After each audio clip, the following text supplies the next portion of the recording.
Hello guys, welcome back to Mirror Interpretation Todorova. Welcome back to my YouTube channel.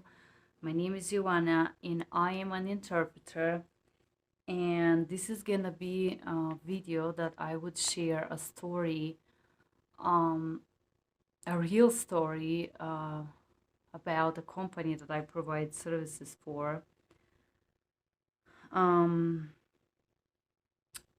I am a little bit nervous and a little bit excited to do this video, but I feel like I have to do it.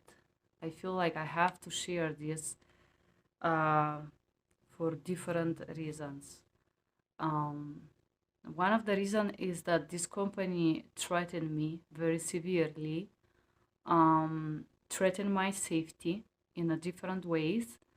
The second reason is that this company violated several of my citizen or civil rights, forbidding me to talk about this, threatening me with a lawsuit, doing quite a lot of effort to intimidate me and scare me and make me feel afraid for my physical safety and for my ability to work as an interpreter again. Um, I am sharing this story not to be a bad person and not to talk bad about this company. I am sharing this because I feel like in our profession as an interpreters, we do have a lot of obligations, a lot of responsibilities, a lot of trainings like HIPAA and so on, but we don't have legal protection. And when I say that, I mean that we do share our address, our phone, our names, our social security with companies that we don't know, with people that we don't know, presuming that these people will act in a buona fede, is called in Italian, which means literally, legally, in a good will, which means that they're not gonna take advantage of the information that they have, with a strong belief that this is the case. But my question is, what happens if one of your clients or one of the company you provide services for use the information that you provide them to distribute it to third parties, to threaten you, to report your profiles, to require your profiles to be blocked, to block your WhatsApp, and other things that happened to me with this client? What protection do you have as an interpreter?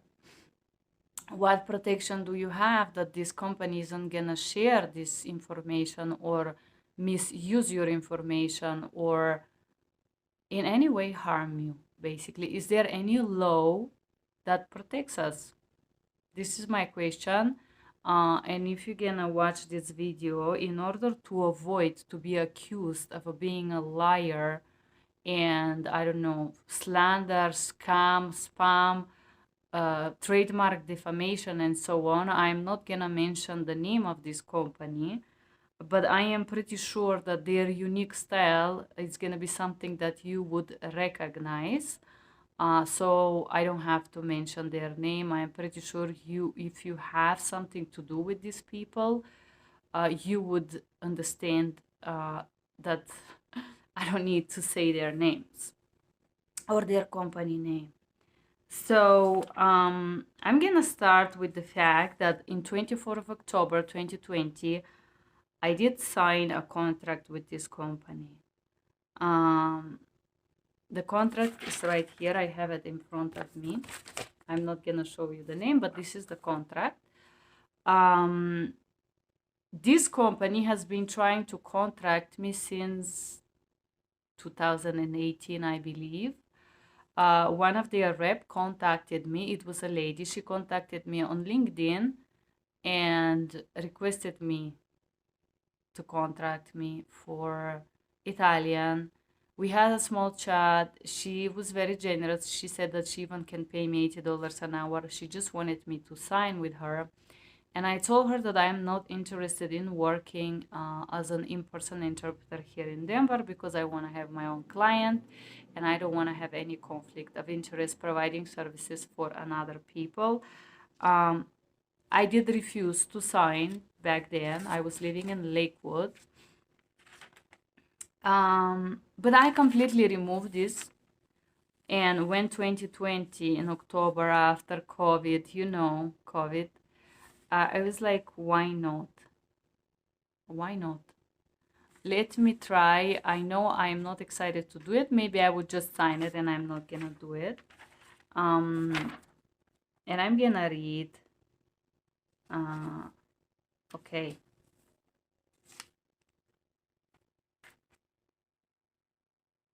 I will read the page number 2.A of this contract that states that the company will provide training or instructions to the contractors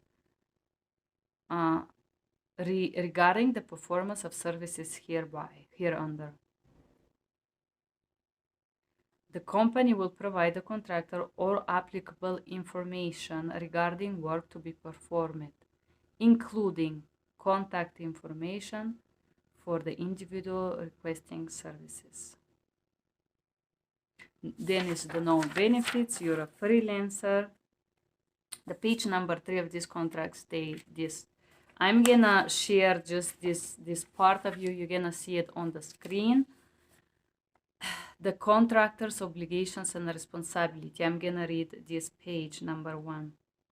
The point D of this contract, because I don't feel to disclose the entire thing. Of course, I will keep their privacy. The contractors agree to comply on its own expenses with the provisions of all states, local, federal laws and regulations, ordinances, requirements, and code which are applicable for the performance of the services hereunder, or the contractor. Contractor hereby warrants that they are in compliance with the following standard and successfully completed the community interpreter, the TCI, or breaching the gap BTG training or National Medical Interpreter Certification NMIC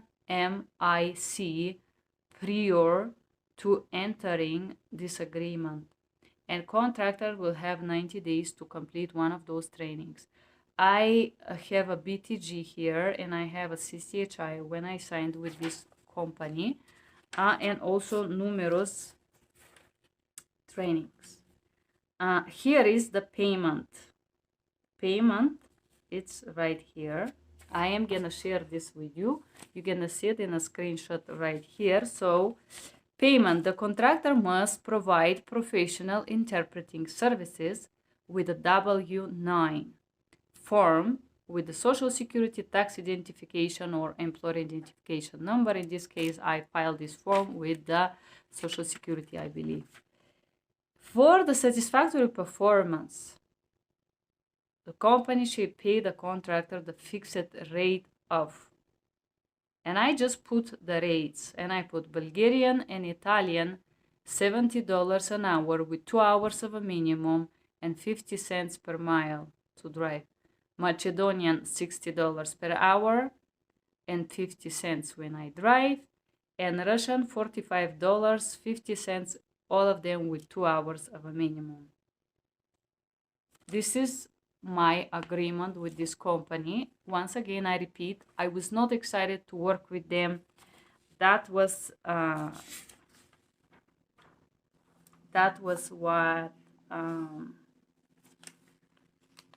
what I signed. This company have their name and address that is in Denver, very close to where I used to live with this zip code 80221. I used to live there 3 years ago when they first requested me to work for them, and I denied. But in 2020, I signed this. Then they give their official information, general terms and severability, confidentiality, that keep the clients confidential, keep confidential the information, and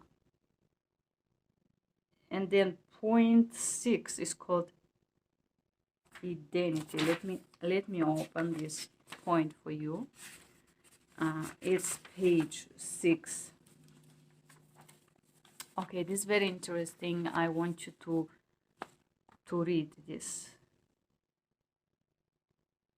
For myself, my heirs, successor, extensors, and assigned hereby, I agree to waive, release, indemnify, defend, and hold harmless this company for any complaints their employees, members, indeed, blah, claims, demands, damages, action, caused, or any. This is like paragraph, half page, maybe like 15 rows. I waive my rights.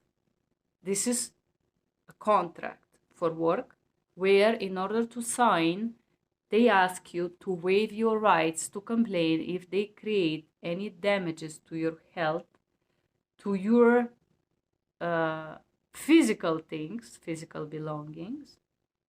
I agree that neither I or anyone acting on my behalf, my heirs, successor, or assigns, will make a claim of any kind, and I do hereby waive the rights to bring any claims by me on my behalf, whatever by my heirs, successors, and assigned, including negligence against this company as a result of any damage of my property, injury, paralysis, death, even death to me. The reason that I'm making this video is because I did fear for my life in the past month and a half. Fear for my physical integrity, and I'm reading you this part of this contract. So I want to ask you, if a company is telling you that you can end up dead providing services for them and asking you to waive your rights, how do you feel about that? How do you feel as a person that have zero ability, of zero protection, of nothing? You signed this. I signed this, okay? And probably everybody who provides services for this company signed this piece of terrible paper. Also, this is the last 2 pages of this contract that I called this, in Italian is called contratto moroso, which means a contract that give a contractual or legal power very much to one side only and very little power to the other side. So the reason that I'm creating these videos is I want to address the fact that a lot of freelancers are signing contracts that really are really unilateral, which mean contracts that do not have any protection for you whatsoever in case of death, in case this company harm you and you end up dead by their negligence. With this contract that you sign, that they make you sign, you do not have any right to protect yourself. Even if you have a kid, there is no way that these kids can receive any kind of indignity or monetary retribution if this company causes your death. Yes, this is terrible. This is very, very terrible. And then arbitration, if by chance this company decides to sue you because you have no right to file any complaints, if they decide to sue you, you agree that this is gonna happen. If they decide to complain, arbitration must be the way of solution, which means that you have to agree to their requirements or whatever they want you to do.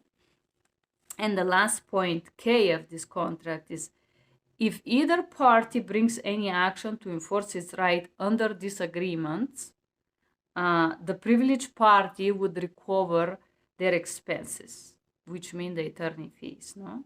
Which literally means also the last page says that this contract is signed in a witness hereof.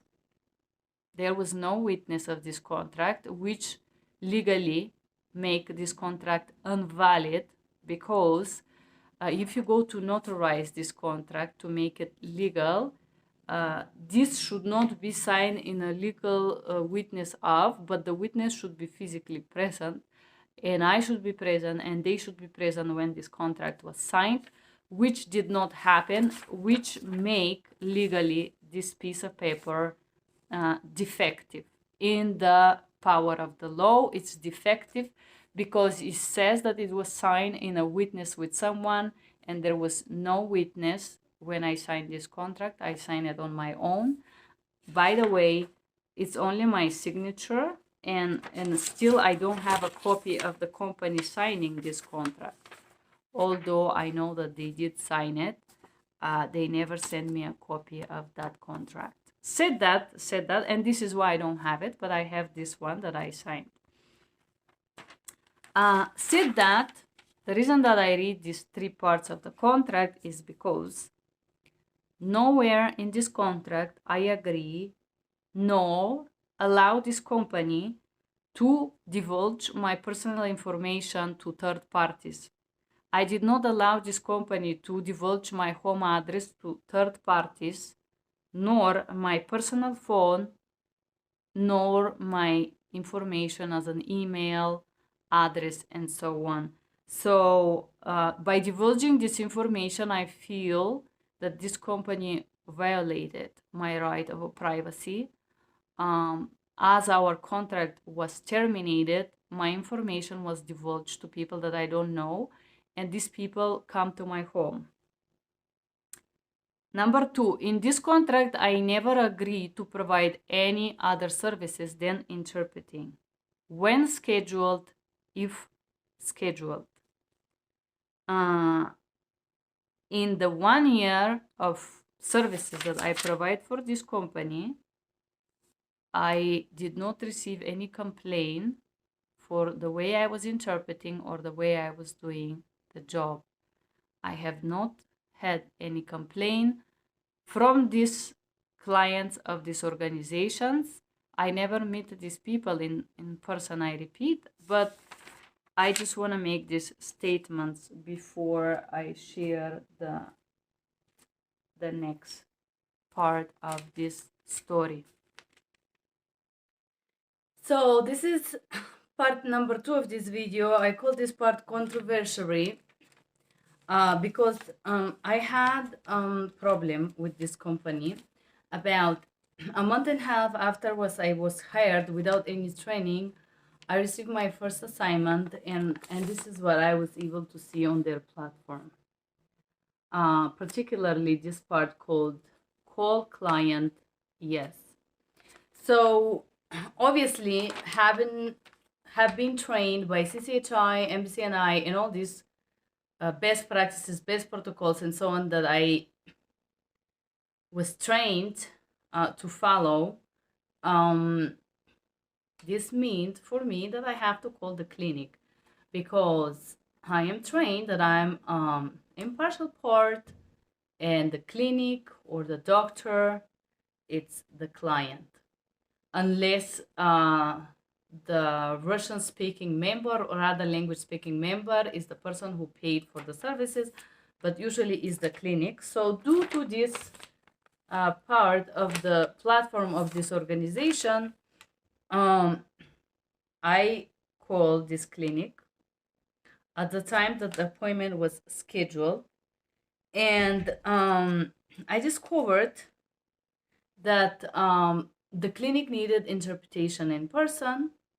I did interpret for about 15 minutes, but unfortunately they were gonna do MRI, and because of that, I couldn't do this over the phone. So basically I interpret, and we rescheduled for another time when the patient was going to do the procedure, because it wasn't able to be done without the interpreter, because they have to do certain things during the exam, which they didn't have the system that tell them what to do, right? So because of that, because I was not physically present to this company, I provide this document called exempt of payment. I just want to make sure you guys see it clearly, because I was accused of being a liar, so I want this to be very clearly documented here. So I'm gonna read now this document. As you see, this is my company logo, and this is invoice number 3, exempt of payment. This is my name, the date, and I will show you what I would read it for you. So it says, I call it the clinic and the clinic number, and we were trying to do it over the phone. We talked for 14 minutes. They need the interpreting services in person because they're doing contrast test. We're scheduled for tomorrow for in-person. Be aware that request should arrive. This is an official exempt of payment for assignment detailed on this invoice.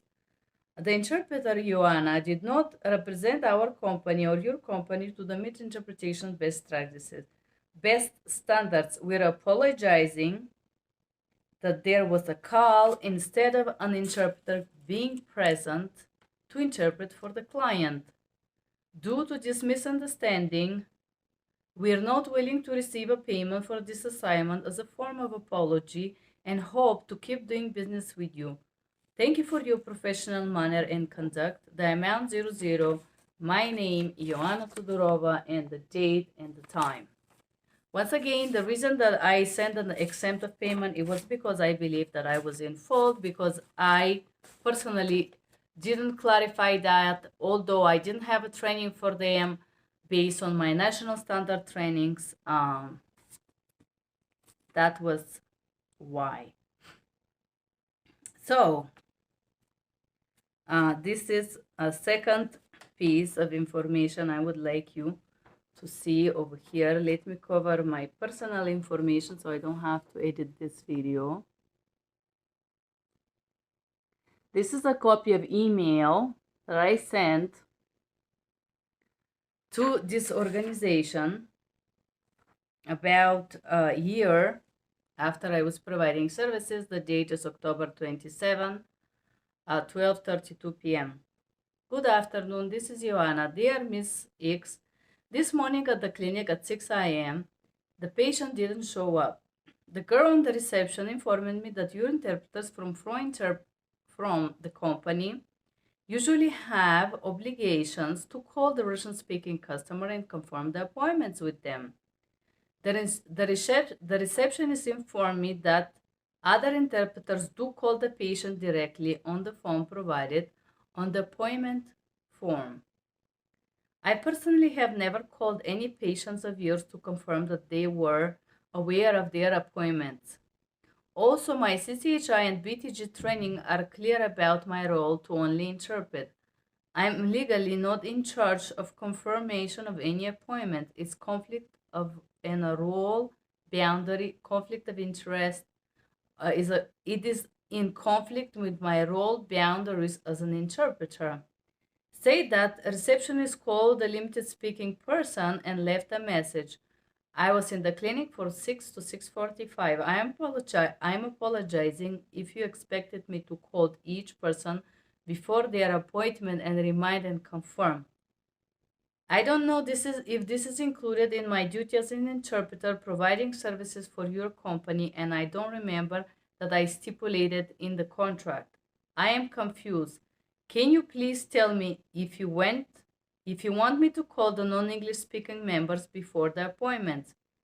And if so, how long before each appointment do you require this call? I am apologizing for never hearing anything like that, and I am apologizing for not doing those calls, as I understand that all other Russian interpreters do call the lab directly on their phones. Is that some kind of a new policy? Thank you. This email I sent to October 27. Also, I like to clarify, guys, that I was not in my contract. This extra services is not included, and nobody responded to that email. So a few days later, I receive another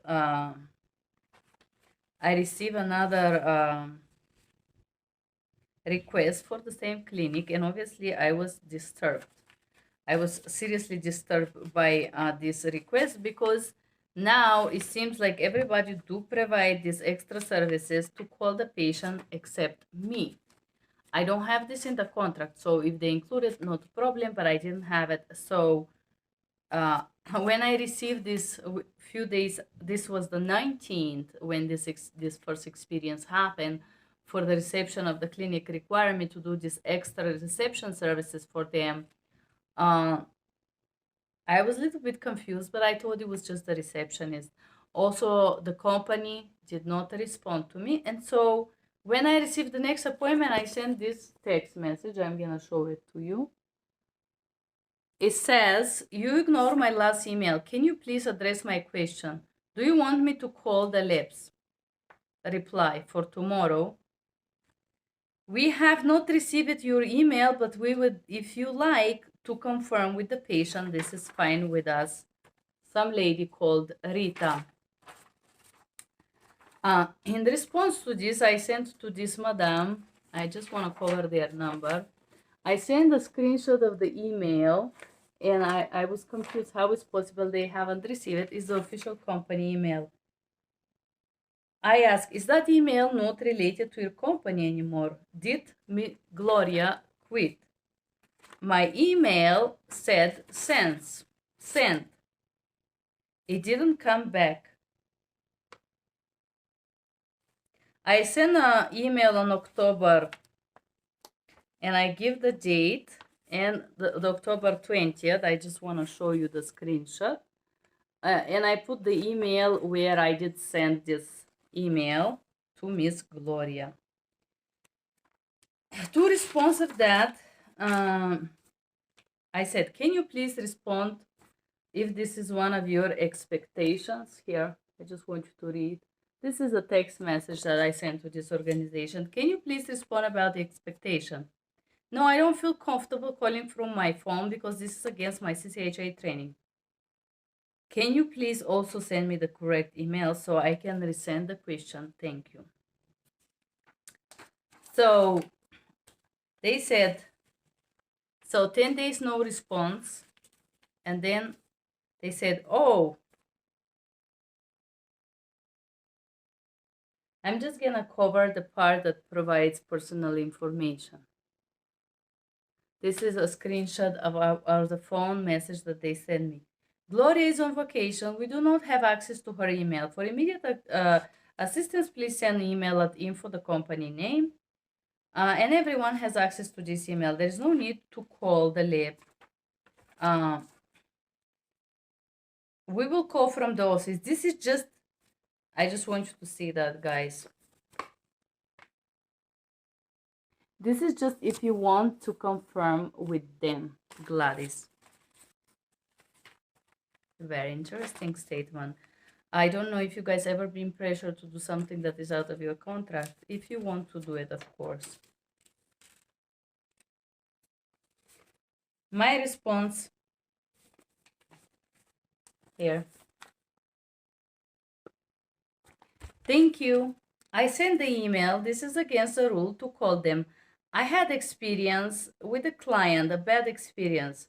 Their patients are calling me on a daily basis. I don't feel comfortable doing so. Sorry, but I'll be there today and tomorrow for the appointment.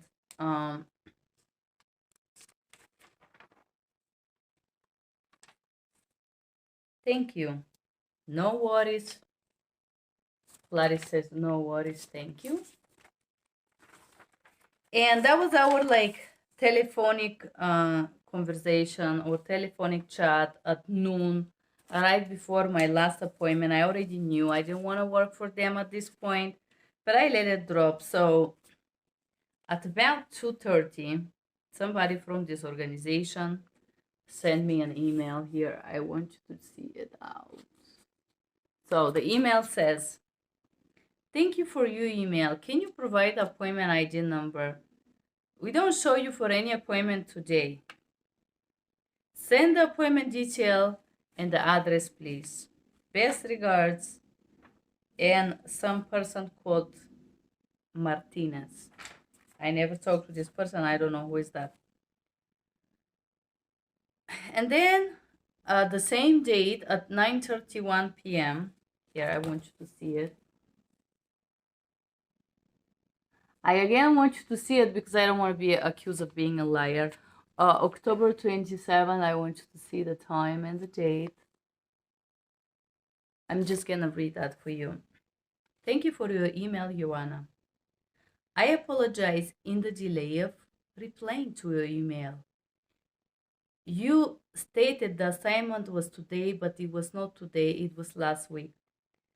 Yes, the reason why is because you see 10-day delay in response. Even though there was a date of the forwarding email, they ignore that and pretend that there wasn't. So when a company ignore you, this is called gaslighting, pretending they don't get something that is written down there. This is a red flag. Now I can tell for sure. We do have certified and qualified interpreters that understand their role very well and use their best professional judgment when put in certain situations. The BTG and the national certification offer guidelines and ethics for best practices. We do have interpreters who, once they arrive at the clinic, call the patient to inquire if they are on their way to the appointments, if they have not arrived. We also have interpreters who call the client one day prior to confirm they are attending the appointments. The interpreters then add those minutes to the assignment for reimbursement. The interpreter used their best judgment and only call to confirm the attendance. They do not engage in conversation with the clients, and they know how to always remain in their role and keep those calls to 1-2 minutes. The office does send reminder text to the patient, but they are in English. If you are at the clinic, you can ask the clinic to dial the patient in, or some interpreters use their personal phone to use *68 to block their phone number, then dial the patient phone number, place the call on speaker, and stand by the front desk to confirm the patient attendance. The front desk staff is close by to answer any question the patients may have. This is using best professional judgment to meet the needs of the clinic as well as the client. Is the clinic the client or is the reception the client? I don't understand. This very controversial email. We always respect the interpreter's comfort level. If this is something you do not feel comfortable doing, we can add a note to your file for future references. Please let me know if you have any questions. I am happy to further explain over the phone, as email could be misinterpreted. Have a great evening. Best regards. And I don't know. I don't see who is. I don't see the name of this person. But I just want to see who is this. Martinez. That's opinion of Miss Martinez. I don't know if it's Miss or a Mister. It could be a guy or girl. I'm not sure. So, very strange email. 9:30 p.m. having an appointment that my next appointment is at 5 a.m. And this is their instructions, right? Me responding. I was very upset. I'm just gonna show you this half of the page very closely so you can read it, or pause and make sure that you see it, because I don't want to be accused again of being a liar. So this says, I said, I don't understand why you're pretending not to understand what the clinic communicate. I understand this puts you in the bad light. If your other interpreters use your platform to access the lab's phone numbers and call Russian-speaking people, not from the clinic, but days before the appointments, and chat with them regarding future appointments. They call to confirm that appointment from the name of the clinic And this is called breach of information. Not only, but once they call the lab, they call the clinic to tell them the Russian-speaking patient is confirmed for the next day. First of all, interpreters should not reach out to any lab to chat, text, call, or anything that is out of the assignments, which mean interpreting assignments based on my contract, right? I don't mind interpretation in the clinic, calling from the clinic, and so on. But what you interpreters does in the clinic is calling patients from personal phone numbers, talking to them outside of the professional interpreting assignments. This is breach of patient confidentiality. There is no logical reason why you disclose to the interpreters private phone numbers of the labs. And second legal problem based on best practices, which I didn't include, is impartiality. This is a conflict of interest. I am not feeling well with that, with what other interpreters does. This explains why a few weeks ago, other Russian interpreter decided to interpret for a patient she wasn't assigned to for the time that she should have interpreted for the wife of this person. You are experiencing very serious problem with the other interpreters and the image and the expectations they set up with the clinic as what is the role of the interpreter. I do feel very uncomfortable by your childish and not very intelligent email. I am not involving myself in this mess. I am not reception, not scheduling department, and nowhere in my contract is stated that I am obliged to call the lab from my home this before the appointment to confirm. This is not the interpreter job. I am shocked that you request that other interpreters to do so. This is your business, not mine. I just informed you what's happening in this clinic, in this place.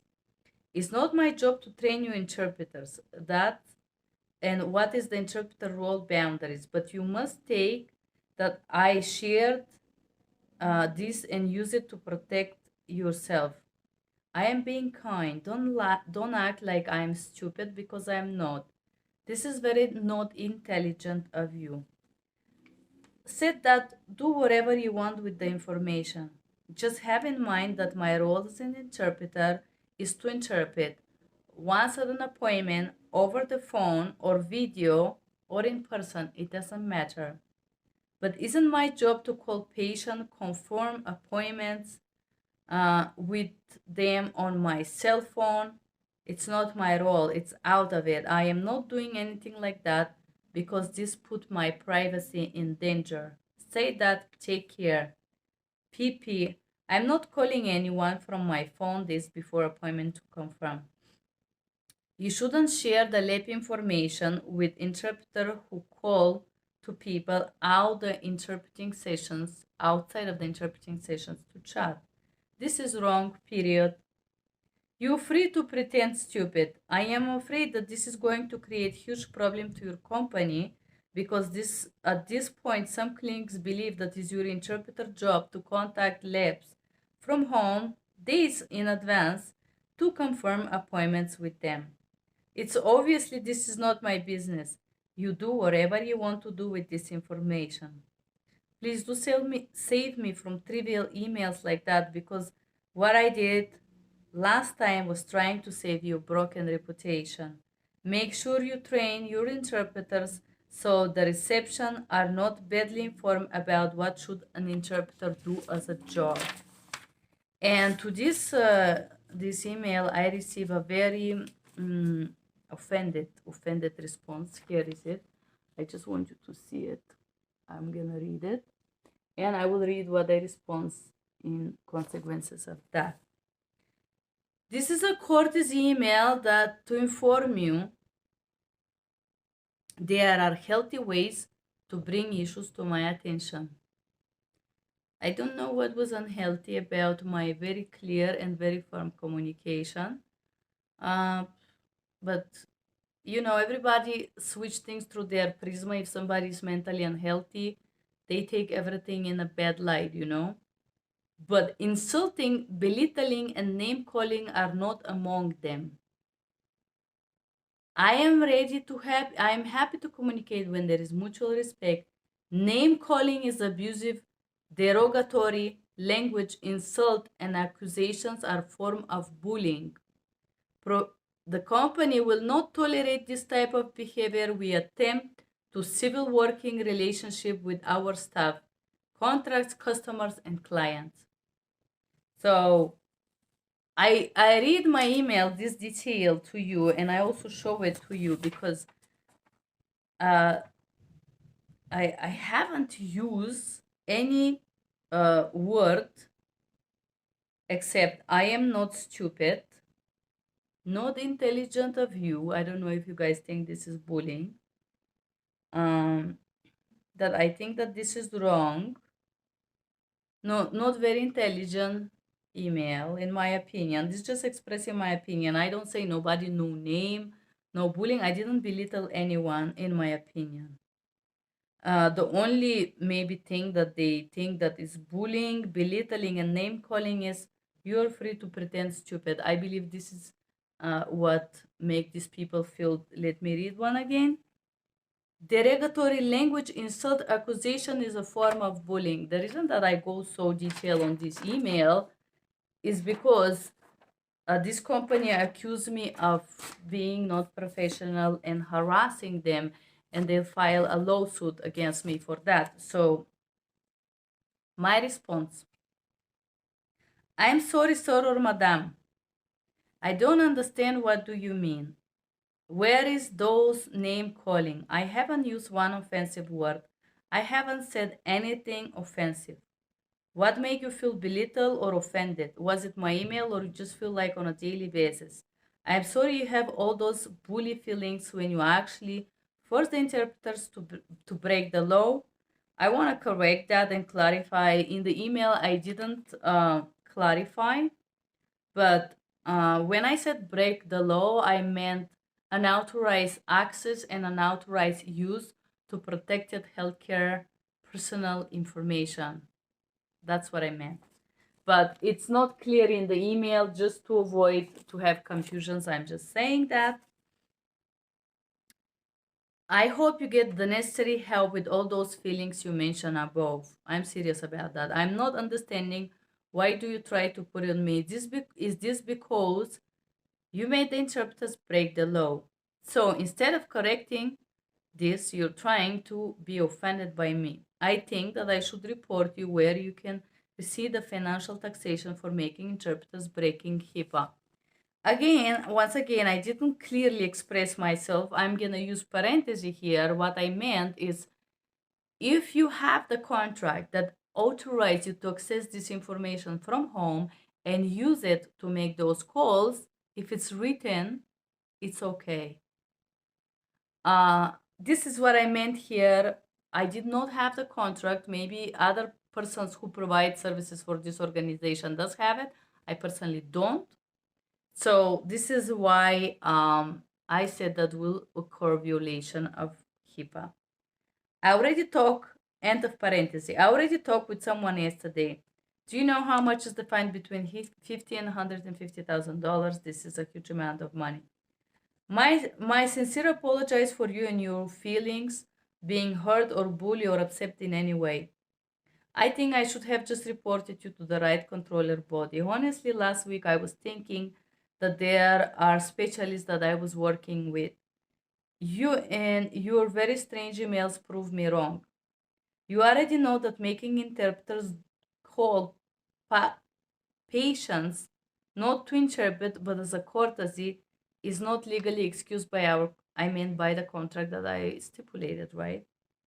The other professional clinics, sir, madam, whatever are you, actually use three-way call using an interpreter to actually interpret to leave a voicemail with whatever information the clinics want the patient to receive, which means that you provide interpreters with private patient information that is not pertinent to interpreting session. It's it's a different service. This is service that is actually out of the law. This is called a legal loophole, whatever you want to call it. You're not able to assure that the interpreters are actually not having longer and private chats with the labs. This is true. There is no control on these calls. Also, they are not contractually excused. I think that as offended as you are, forcing interpreters to do something out of the law, I should have said out of the contractual agreement. Because what makes these calls out of the law is because they are not, it's not that calls are illegal. What is the problem is access, unauthorized access to patients' information and unauthorized use. This is the problem here. So you and your company must respond for it. It's not intelligent to act offended when you actually break HIPAA. But said that I am leaving you with your painful, hurtful feelings. Sorry you feel that way. I hope you overcome this soon. I'm sorry you are acting like you don't understand what you and your interpreters does. I think that once I report it, your bitter feelings will be gone. And I also think that once you get the fine note for me clearly, you may get better practices. I hope you have a wonderful day. So obviously I wanted them to disconnect the contract. You guys, I don't know if you understand why. So next email. I want you to see it because this organization later accused me of not being professional, pretending that I still work for them. So I just want you to see this email. I also have a recording of them confirming that the contract was terminated. Ioana, at this time, your contract with the organization has been terminated. Best of luck to your endeavors. Please submit your invoices. And let me see who was the person. This is Mr. or Miss Martinez of this organization. And of course, I said, get them lost. Who cares, right? I was happy for this our income, and then I tried to log in for my booking to create the invoice, and I was denied access. So they blocked the access for me. And so based on that, I have a call to the organization, 2 calls. One in which I speak with some person, I think it was Roxy or Ricardo, I don't know because I never met none of them, but this person was so aggressive. I could show you the call last 10 minutes, and he was so aggressive that I forgot that I actually called to request an access for the invoices. This person just wanted to fight with me, so this is the first call here, and the second call lasted about 30 minutes, and I have a recording of this second call, which where a person from this organization said that they are refusing to discuss this matter with me. They act like I am the enemy. They treat me like I am crazy. They literally gaslight me and act very aggressive and very hostile towards me for just asking a question, like that, just putting my beliefs out there, putting my professionalism, my trainings out there. And so this is when this contract was terminated, and this is video number, it's gonna be part number 2, guys, of this very long video. I know it's gonna be about 2 hours, but I feel like I should put it all together. So the contract was terminated, and the date is October 28th. Time, it was 10:50 p.m. 10:50 a.m. So I just want to make sure, 9:09 a.m. here. Is it 9? I just want to find it. I just want to once again show it to you. It's 10:54. Apology. This is the email here. So the contract was terminated, and I was just thinking that they probably would not pay me. So I was thinking to sue them, honestly, for not payment. I didn't want to deal with them. I was happy that this was over. I was not expecting the amount of harassment that I'm going to receive from this company for the next few months. I was honestly really, really surprised. So stay tuned and see what happens next. So if you follow me here, you do know, this is all documented. I am reading my emails, I'm reading, you heard the voicemail, the last conversation where I was convinced that this is the last time we're gonna interact. And then on no, I think it was November 3rd, I was already isolating because of my surgery. This company knew that I had surgery. The previous month I didn't know I had to isolate for 2 weeks. I completely forgot that I have to isolate and do the COVID test. So I did had some appointments with them in the beginning of November. I didn't know that I had to cancel them at the time that the contract was closed, so I didn't give them any information. The same day that they closed the contract in the evening, I actually had an appointment with my surgeon, and he informed me that I have to self-isolate for 2 weeks. And then the day that I need to make the test, and then after 2 days was my surgery, isolate until surgery, and all these things.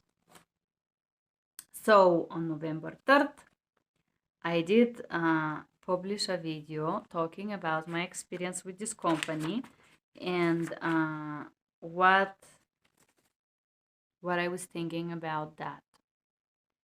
And I receive comments. This is the comments. You're gonna see a screenshot of those comments because I want you to understand that I'm not lying as I was accused. I am not cyberbullying anyone. I'm not trying to harm anyone's reputation. I'm just sharing my experience.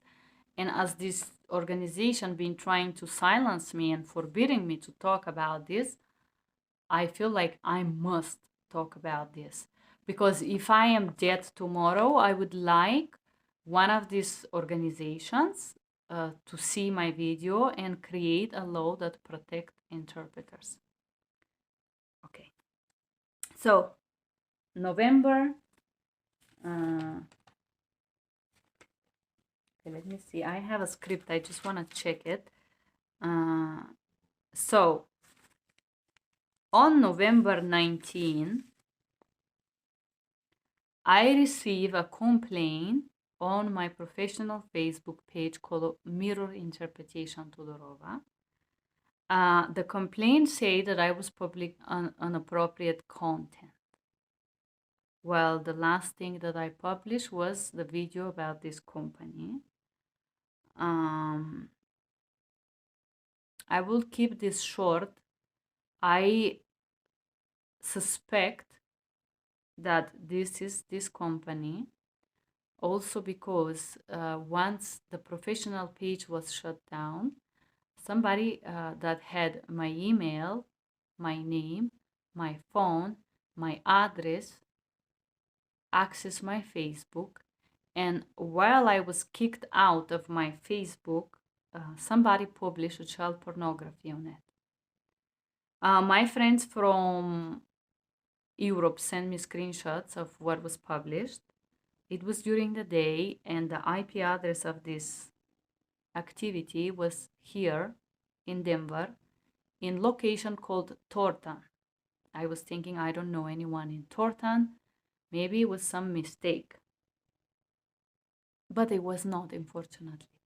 Due to this activity, my professional page was shut down and my personal page of Facebook was shut down. I would like to share that on my personal page, I had only family, 372 friends and family. That's how little people, that's how private I am, were people on my Facebook. And this happened on October 29th. The complaint was received on October 28th, and then the Facebook thing continued October 29th. I felt like I had to share my experience, and I did share my experience in a video on November 3rd.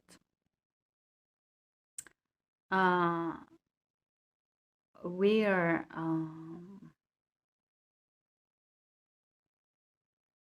where I receive a lot of comments.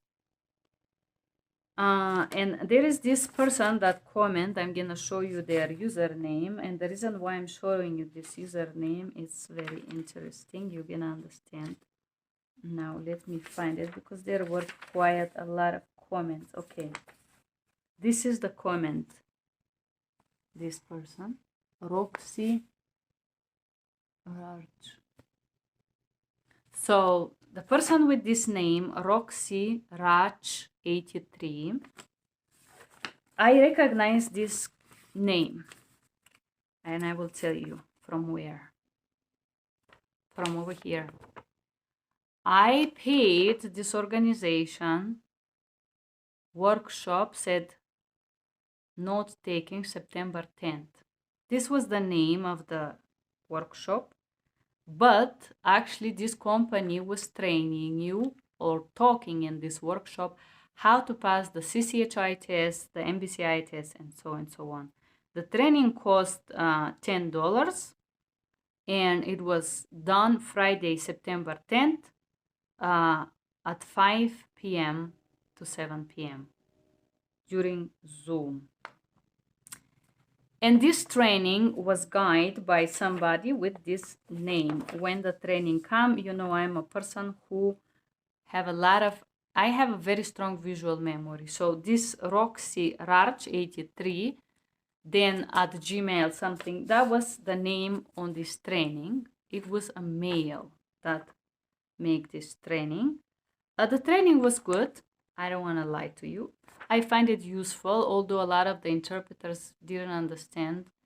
The training was about best practice, best protocols, things that we should know. But this is where I noticed this training. Also, there was a photo where I was paying Venmo. There is the photo of this lady, and I recognize it's the same lady that been trying to contract me for quite some time. And some time, I mean for years, where I said no, and they continue. I said, until I said, why not? And obviously, I regret it. Okay, so this is this training that was provided. I just wanted to mention that because I see this person in a video only one time before I find him outside of my apartment a few days later. But anyway, so I published the video, and here are the comments that I'm gonna read to you. Gloria, from I suppose is the person that sent me those messages. Gloria said, "You are extremely unprofessional, rude, and disrespectful. You don't even know me, and you slander my name like nothing. Your ignorance saddens me. I worked with interpreters for over 9 years, and I am certain they will see right through your attempt at belittling me and my co-workers." So she admits that she is from this company. "You don't listen, you just want to talk. You yelled at me and insulted me via phone before, but I never disrespected you. I hope someday you come to realize how terribly unprofessional and self-centered you are." You did heard the conversation that I had. I suppose that was Gloria. Our last conversation, I don't know, this person didn't say the name. You can hear the conversation. You probably did hear it already. This is a nickname. I believe the person that is behind is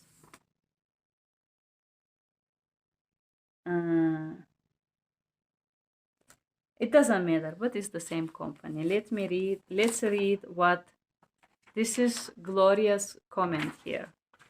Then we have Evelyn, again working for this agency. Same statement. Seems like they do copy and paste. "I think you are very unprofessional. All those situations are your fault. Your lack of professionalism your lack of professionalism is shown in every situation. It's your responsibility to represent yourself because you're an independent contractor, not an employee. You are the ignorant here. I agree with Andrew. You just violated all those code of ethics. I am ashamed I ever subscribed to your channel. Okay, let's see where she continues. Reporting you, and honestly, I hope they sue you. Again, a second comment like that. Then Roxy says, this video demonstrate, I'm reading the comments, guys, I'm not making them up, the utmost unprofessionalism. I'm going to focus on the legal issues you're entering into with this video. Defamation, slander, trademark infringement. Not to mention, this is a violation of YouTube cyberbullying and harassing policy. Okay, so to this comment, if that was violation of YouTube, YouTube would have flagged and removed my video, which hasn't happened. So this statement, once again, is very, I let you put the words you think is appropriate. Then Andrew again from Pro Interpreting, from the company. You realize that as the interpreter, we are part of treating team and privy to certain information about the patient. That's why you sign non-disclosure agreement to work in the field. Contacting a patient for a clinic is a regular part of an interpreter's jobs and does not violate any code of ethics. Your information is incorrect, and this is video that is slandering the company. This is extremely unprofessional. You should be ashamed of yourself. This video is more violation of code of ethics, practice-based standards, and therefore in the situation, let me see, I hope that they sue you. Then Evelyn again tell me how unprofessional I am.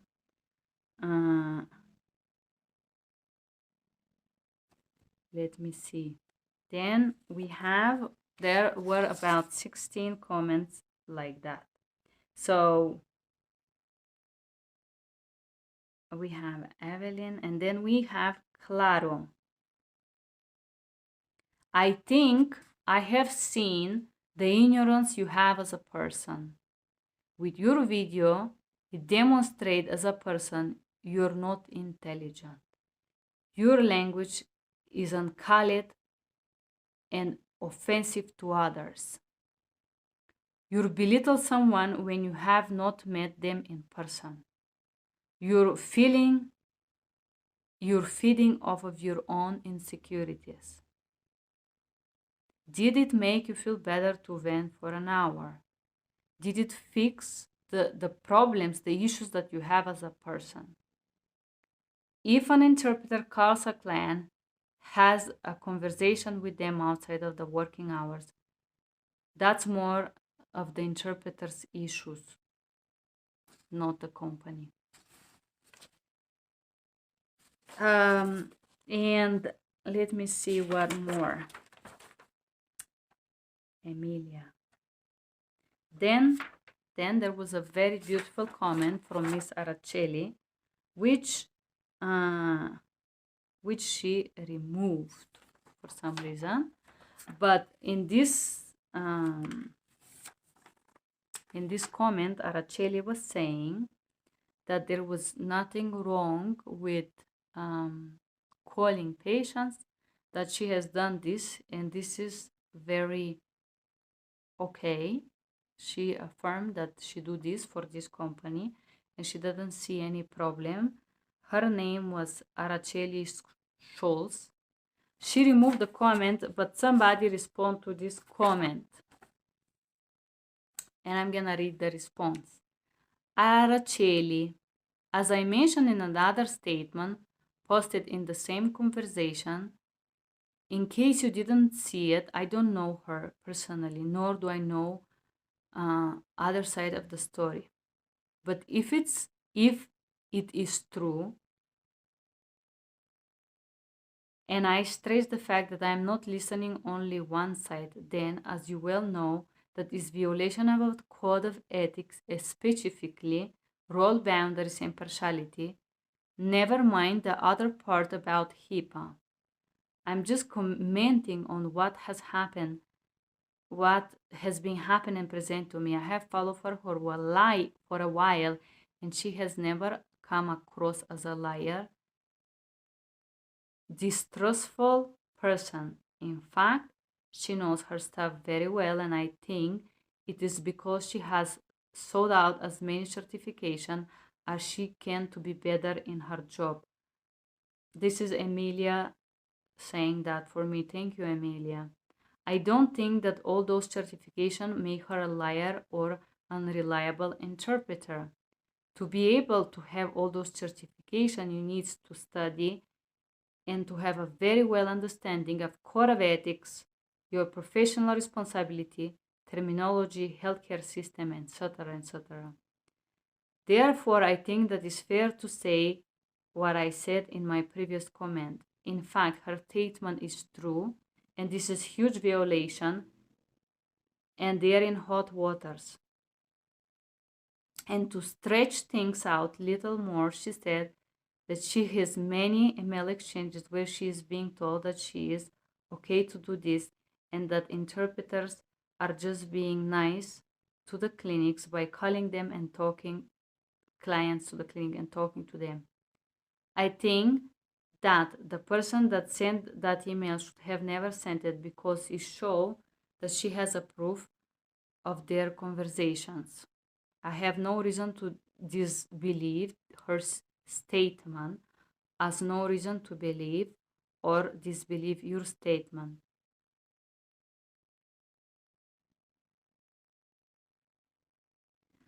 I would also add, as I did in the earlier statement, that if I was her, I would have gotten a lawyer and reported the company.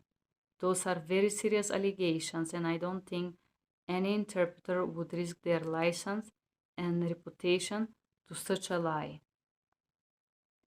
And also, Jessica said, it's sad to see how offensive and hurtful your words are. This must come from your own issues with yourself.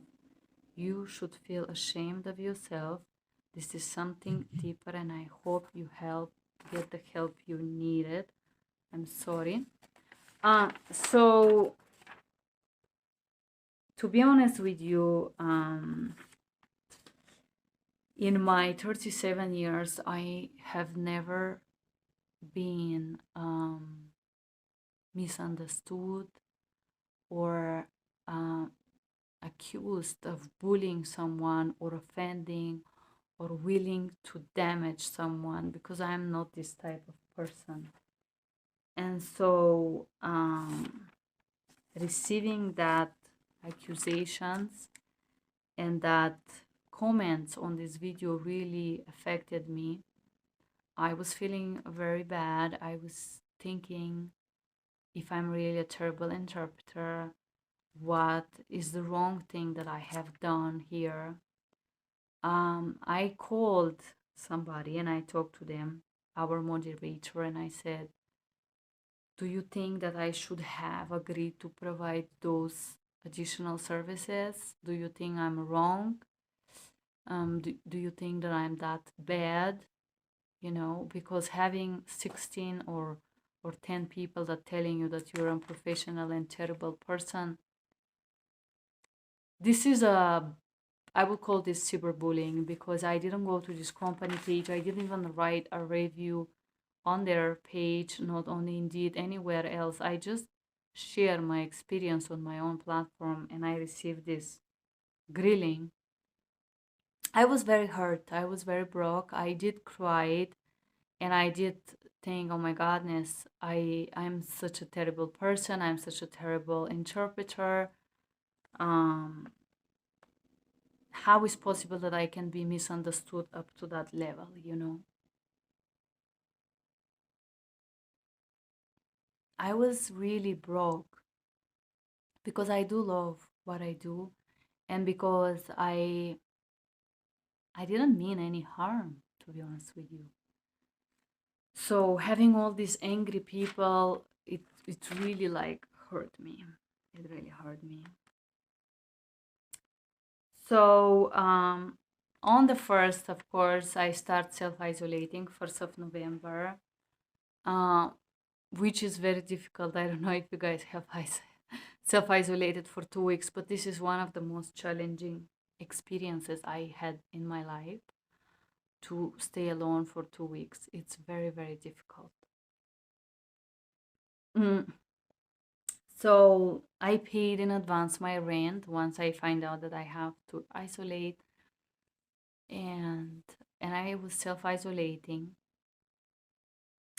I do have a small place that I sometimes, it's like an office, but not real mine. It's a friend. Sometimes to change the environment, I go to work there.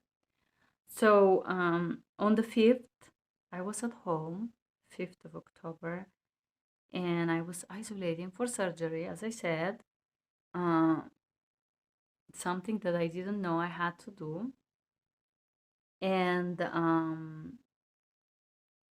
about 1 o'clock, one something, somebody knocked on my door. I look. Obviously, I would not open. I would not open even if it's my mother, my best friend, no matter what, because the surgery that I had, it was paying out of pocket, and to reschedule it, it was a lot of money. So I needed to isolate, to have a negative COVID test, and then do the surgery. So I sought this Mr. Roxy, or I don't know what is his name. I saw this person outside my door wearing a blue shirt, light blue shirt, and somebody else. There were 2 people because they spent about 40 minutes outside of my apartment, uh, knocking on the door, calling me at the same time, and persuading me to open the door, telling me, I know that you're inside, and I know that you're there, and I know that you should open, you're not in trouble, but you have to open the door, and I have to give you paperwork. There was a name mentioned, Scott, Mr. Scott. I use first names. I don't know this person. I don't know anyone with this name, to be honest with you. And I want to ask you also, if you are a person living alone and you see her 2 guys talking to each other and insisting that you should open the door, not only, but this person represent themselves as police officer, said this is police or sheriff or something like that. They were basically persuading me to open my door for something that they said that they have to serve me. I did not open the door. They walk in and out of the building. Also, the building did have a code, so to enter, or they waited for someone to enter, so they enter with this person, because there is no other way for them to get to my apartment if they don't know the door code, right? Obviously, I was isolating. I did not open the door, as you understand. Not only for them, I did not open the door for anyone, or I didn't meet anyone the next 2 weeks. I was all alone.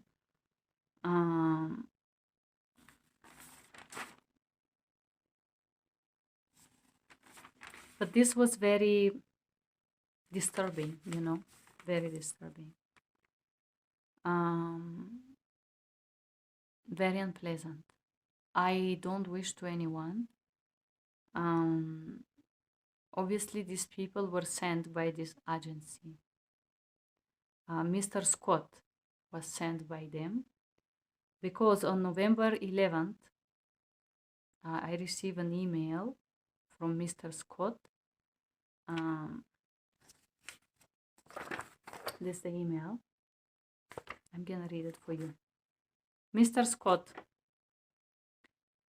Miss Todorova, please see the attached notice to cease and desist defamating the name of the company, its employees and its clients, as well as removing the defamatory video that you create on your YouTube channel.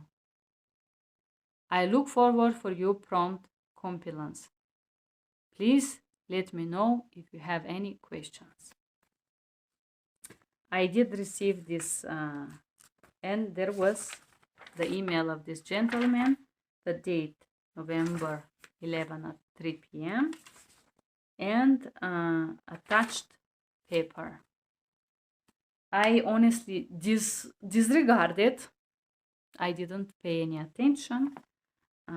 Later on,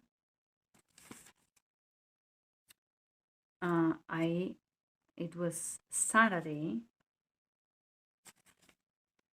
I received. I just want to organize it by day. There was a PDF inside, which I received a few days later by post, but I'm gonna read this later. So that was the date 11th of October. 12 October, about 1:30 p.m. That was Friday.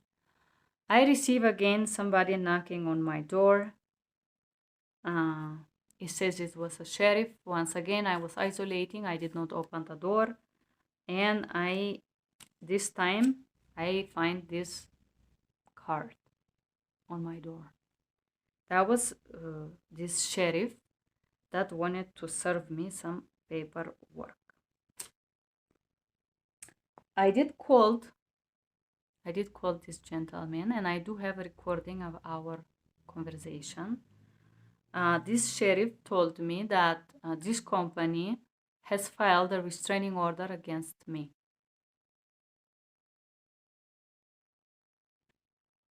The call lasted about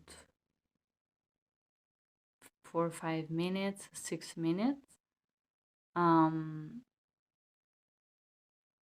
And this company, the same name company, filed this restraining order from a Thornton address.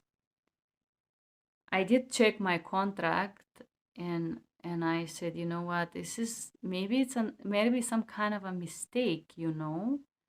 Maybe there is some mistake here, because I don't have any contract with anyone in Thornton. Also, unfortunately, I have to self-isolate, and I'm not gonna risk my surgery, because it costs a lot of money, for somebody to serve me. If they want to serve me, they will wait. I said after surgery, I would let them serve me. So I have a conversation, and I'm gonna share a fraction of it.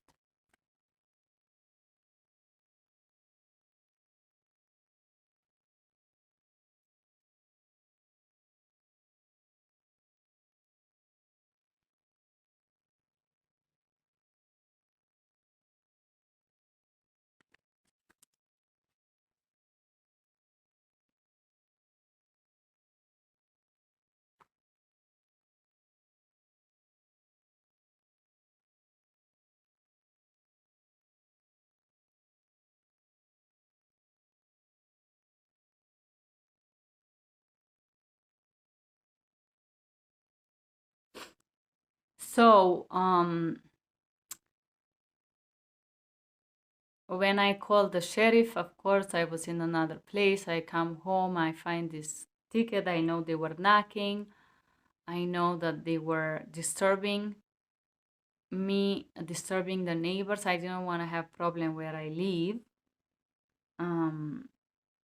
So I was feeling uncomfortable. Also, the policeman was very pushy. I told him that I had a surgery and that I can't meet people, which is the truth. He was very aggressive. I don't think he believed me. I think he did not believe me, absolutely. But anyway, I told him that right now he cannot serve me after surgery. This was the conversation. And Saturday I received this package from Mr. Scott.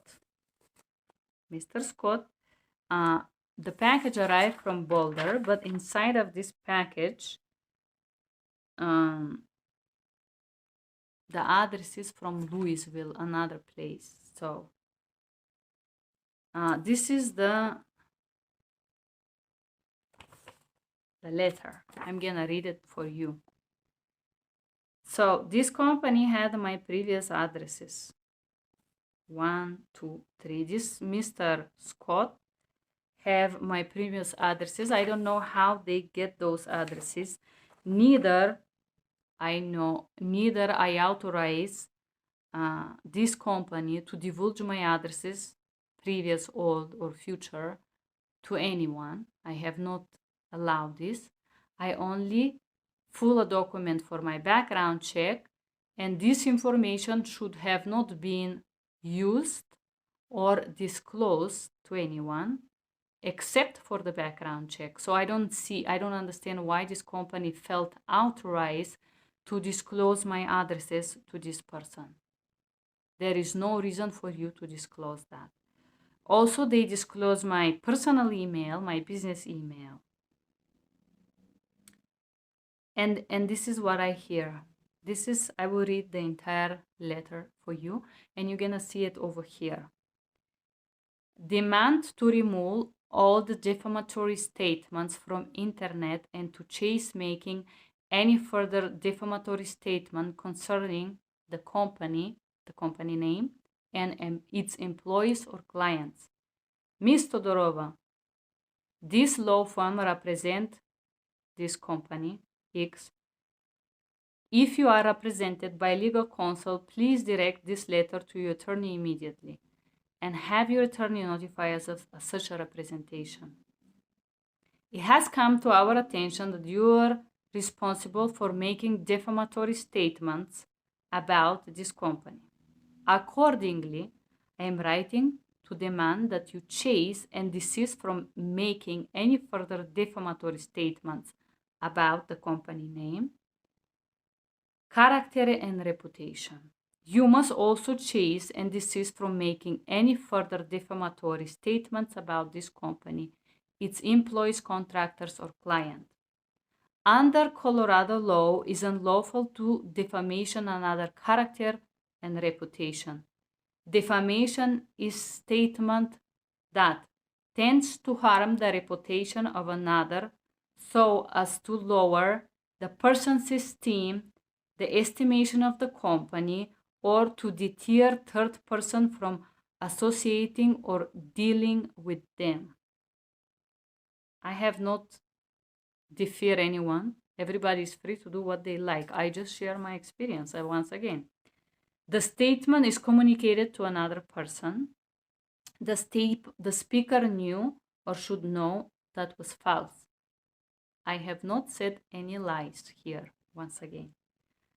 The company is a respected professional company with a community and industry.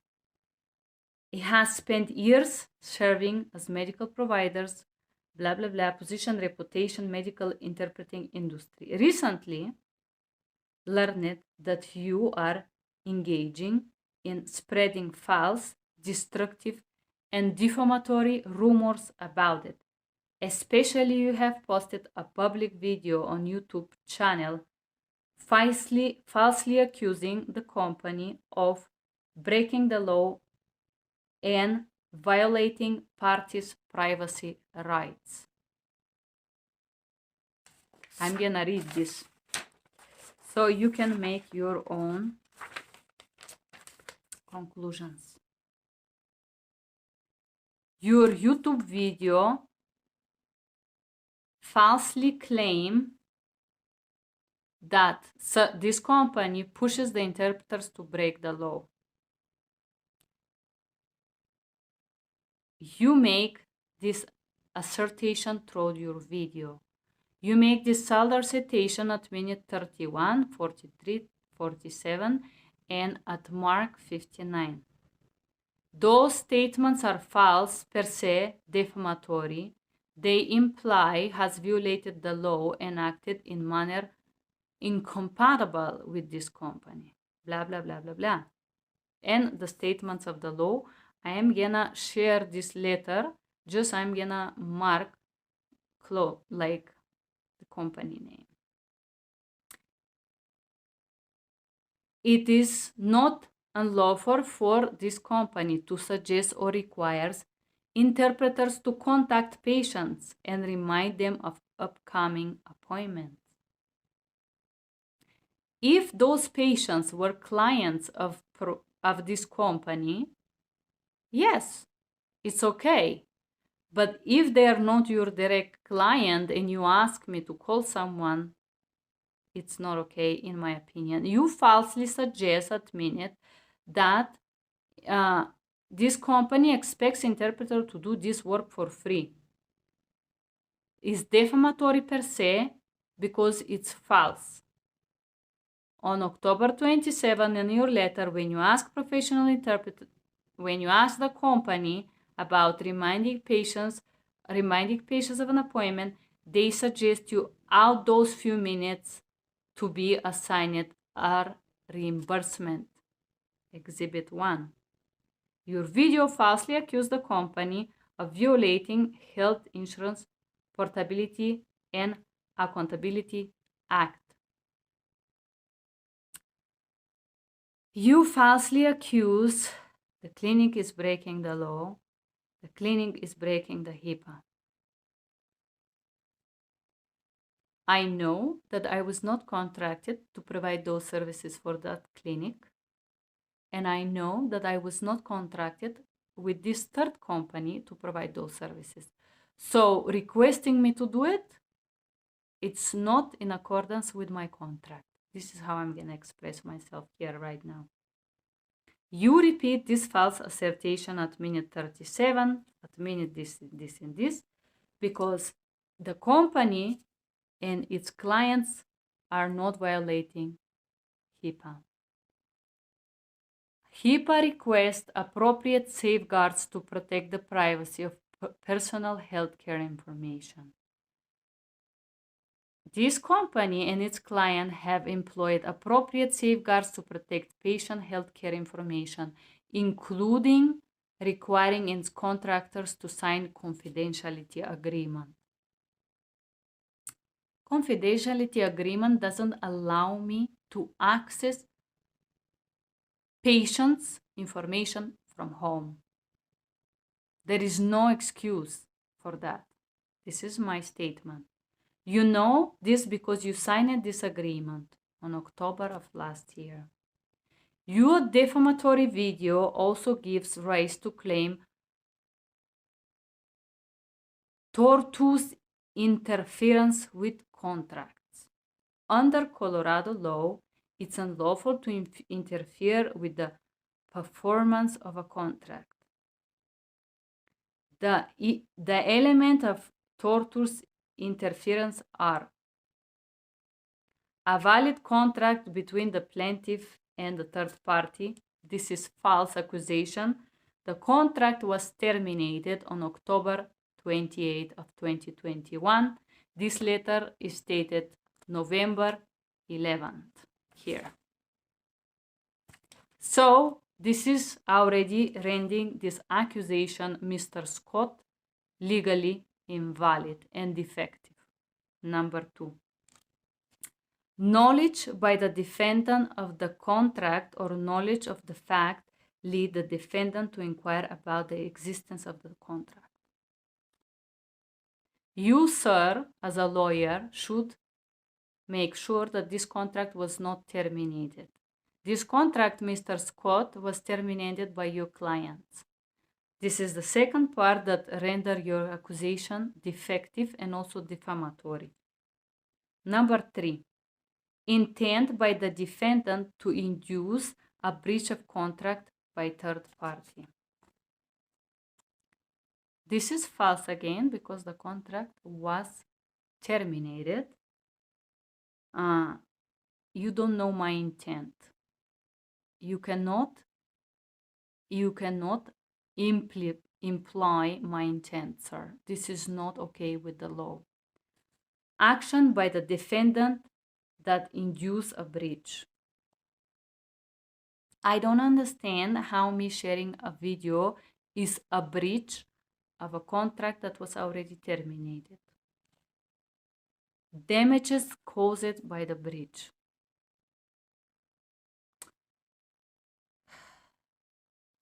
I will read further. As you know, the company has contracts with medical providers and interpreters. Your video shows your intent to induce clients and interpreter to breach their contracts and their relationship with this company. I have not induced, talk, or care what you're gonna do if you provide services for this company. I just shared my experience. This is defamatory, Mr. Scott, because nowhere in the video that was public I address anyone to do anything if they work for this organization. So this is false accusation, sir. In your video, you name at least 2 clients, and he named the name of 3 very, very big clinics here. Clinics that have hundreds of departments, which are not all clients to this company. So I haven't mentioned directly the name because this hospital is huge. It have a lot of departments that some of them I provide services out of the pro interpreting. So I don't see how I can be accused of breaching this, but I'm continuing. You also indicate that interpreters are required or encouraged to perform reception work for free. Well, they were encouraged to provide these services, and it seems like in this exhibit 1, they were gonna be paid. This is an exhibit that this Mr. shared with me, the email that you actually already read. Therefore, your video has caused or is likely to cause damages in the form of losses of the benefits of the contract and harm to its reputation. Me talking about how I refuse to provide an extra service, in opinion of this Mr. Scott, make this company refuse clients. They lose me. Yes, they did lose me, and I'm sure this is gonna harm them. I don't know if that's exactly what Mr. Scott meant. Accordingly, we demanded that you immediately change this is blah, blah, blah, blah, blah, and remove this video and provide us with prompt written statement within 40 days that you will chase to desist blah, blah, blah, these employees and this company. If you do not comply with this chase and desist demand within 7 days, this company is entitled to seek monetary and non-monetary damages as well as equitable relief for your defamatory accusations. If you fail to meet this demand, please be advised that this company will pursue a legal remedies, including seeking damages, injunctive relief, and attorney fees costs. You could face significant liability and exposure under the legal action. Before taking those steps, however, my client wishes to allow you the opportunity to discontinue your unlawful conduct by complying with his demand within 7 days.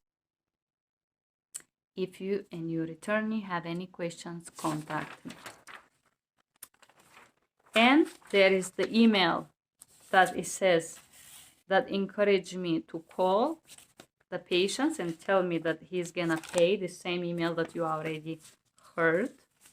And then a screenshot of my video that once again I'm gonna cover, but this was the screenshot of the video that talk about the HIPAA violation in this letter as a proof of the request of this Mr. Scott, who harassed me in my own home, who stand here threatening me and insisting that I should open the door, and also threatening my property, in this case, my car.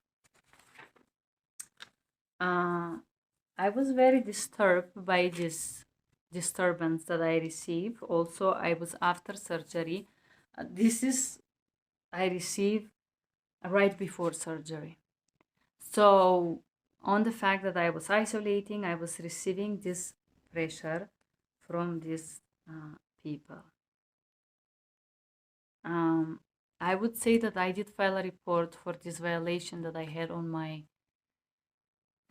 professional page, and I have the police number. It's over here, the record number. Unfortunately, there wasn't much that I can do because it's very difficult to prove.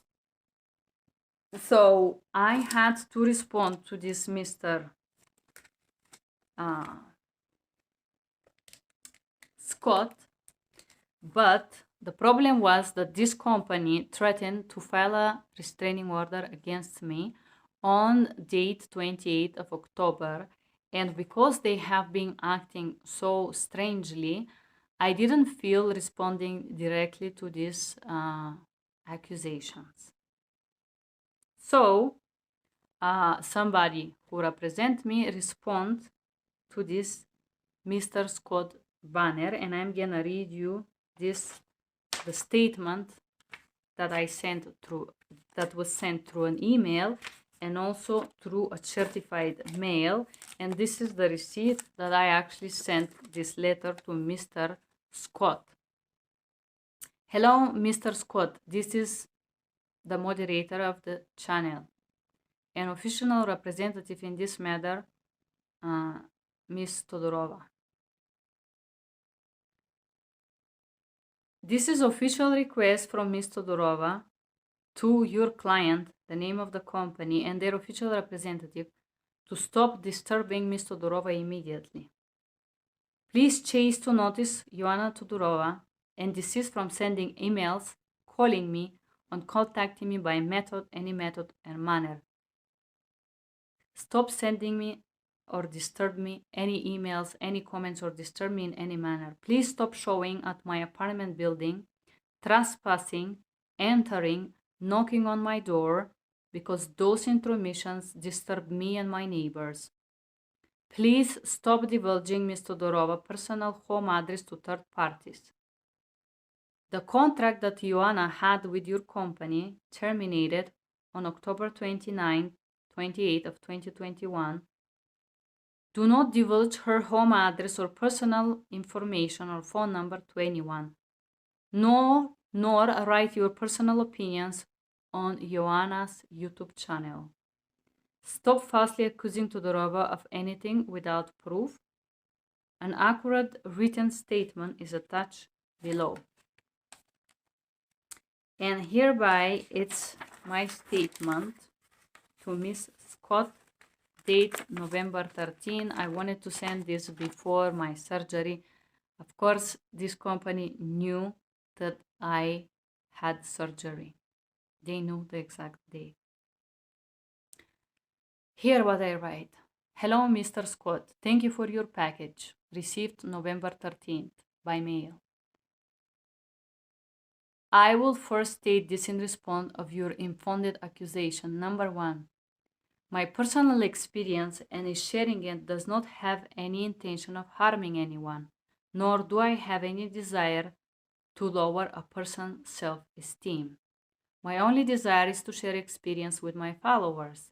I do not have the intention of defeating third parties, but just share my own experience. My YouTube channel, number 2. My YouTube channel does talk about my experience as a language provider. 3. I have not communicated anything false. But I do think that I can express myself more elegantly. So today, November 14th, the video was removed. I am requesting that your client and their associate stop communicating with me by any means and manners, Do stop emailing me, calling me, or send third parties to my home address. Do stop calling my home, trespassing my property, and entering the building, banging on my apartment door, and calling me at the same time numerous times. I'm referring to incident occurred on November 5th between 2 and 3 p.m. that lasted around 30 minutes. I'm requesting you and your client to stop posting unfounded comments on my YouTube channel, falsely accusing me of being a liar and professional, because I did say the truth, my truth, and we all have rights to our truth. I am requesting you and your client to stop harassing me and cyberbullying me immediately today, November 14th of 2021. It is my legal right to share my experience based on Article 13 of American Constitution of Human Rights. And if you don't know the Constitution rights, I would advise you to read them.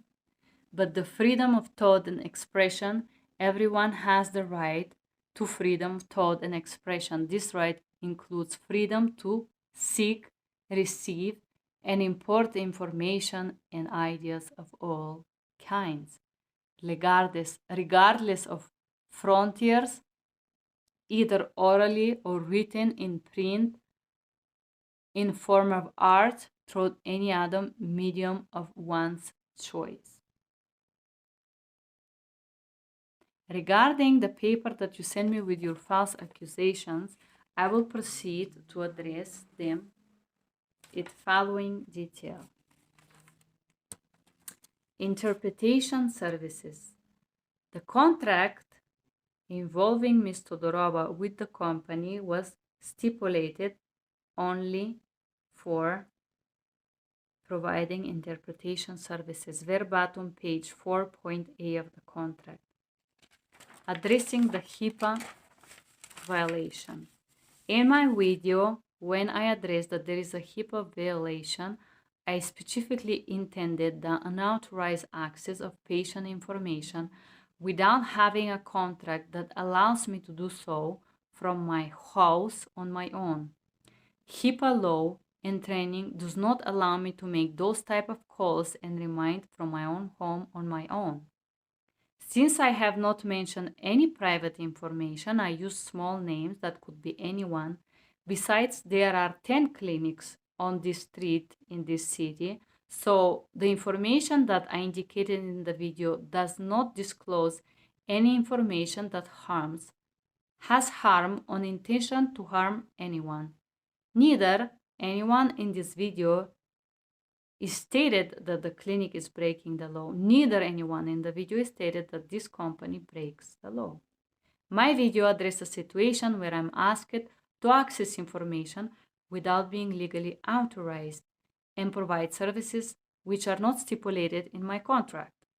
I don't know if this company have a contract with the clients to provide those receptionist services, and honestly, I do not know if they pay for this or not, because I have never provided those services, so I do not comment on this matter. In order to provide reminder calls for any clinic, I must have a contract. I do not have any legal excuse to make any reminder calls, unfortunately. If I were to follow the instructions that you send me and you name Exhibit 1, access the company portal and take patients' phone numbers, calling them and reminding them about the appointment, I would break the HIPAA law. Why? Because, number one, I do not have permission from the patient of the clinic to contact them. They have not signed a waiver and permission to receive my calls, which is HIPAA violation for unauthorized access and authorized use of information. 2. I do not have a contract with the clinic directly, which means that I am legally not authorized to call their patient for any reason. HIPAA violation for unauthorized access, unauthorized use of information, unauthorized services. It doesn't matter if the receptionist is angry at me or ask me to do so. I am not allowed to do it. I will not infringe the HIPAA law. 3. I do not have a contract with this company that allows me to call their clients and remind them of any appointments. Breach of contract. If you were to call third parties, their clients, and so on, I will be violating the contract signed on October 20th. Please do read page 3.A, B, D, F, and then section about the payment on page 4, where it's indicated that I'm going to be paid only for interpretation services. Please feel free to check the suggested links below and make your own research on the matter. Employees accessing data that are not authorized from home, for example, will occur in HIPAA violation. And look the sources. And I sent this gentleman a different sources. Ethics as an interpreter. There is no point in the contract stipulated between Ms. Todorova and this company requesting to do any other services than interpreting when scheduled. Point D of the contract. Sign it with the same agency to obey all national standards and best practices. Point D, that I already read to you. The contract does indicate that should follow best practice protocol standards and code of ethics for interpreters and healthcare. And I sent him the code of ethics. Accuracy, professionalism, impartiality. So I sent to this gentleman what this means. Accuracy. Select the language and mode of interpretation that best conveys the content and spirit of the client messages. Use skillful, inabrasive intervention and avoid interfering with the flow of the communication. 2. Professionalism. Refrain from accepting assignment beyond professional skills, language fluency, or level of training. Do not engage in interpretation relating to issues outside of healthcare services unless qualified to do so. Refrain from using position or gain favors for clients. Impartiality. Refrain from assignments involving close family. Okay, and then breaching the gap that talk about impartiality.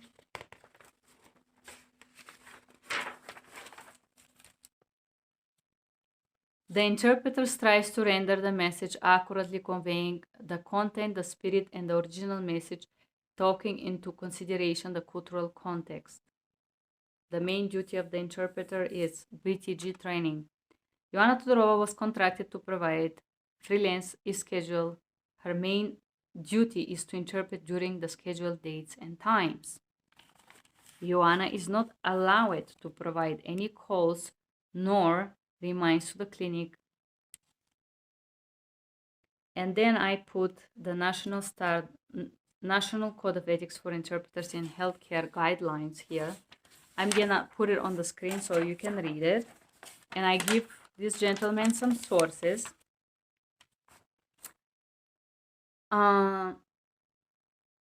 If Ms. Todorova called patients, she would legally be breaking the rule of impartiality.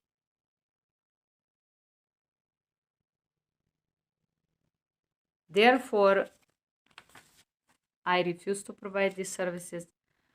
The false accusation in spite of contract termination.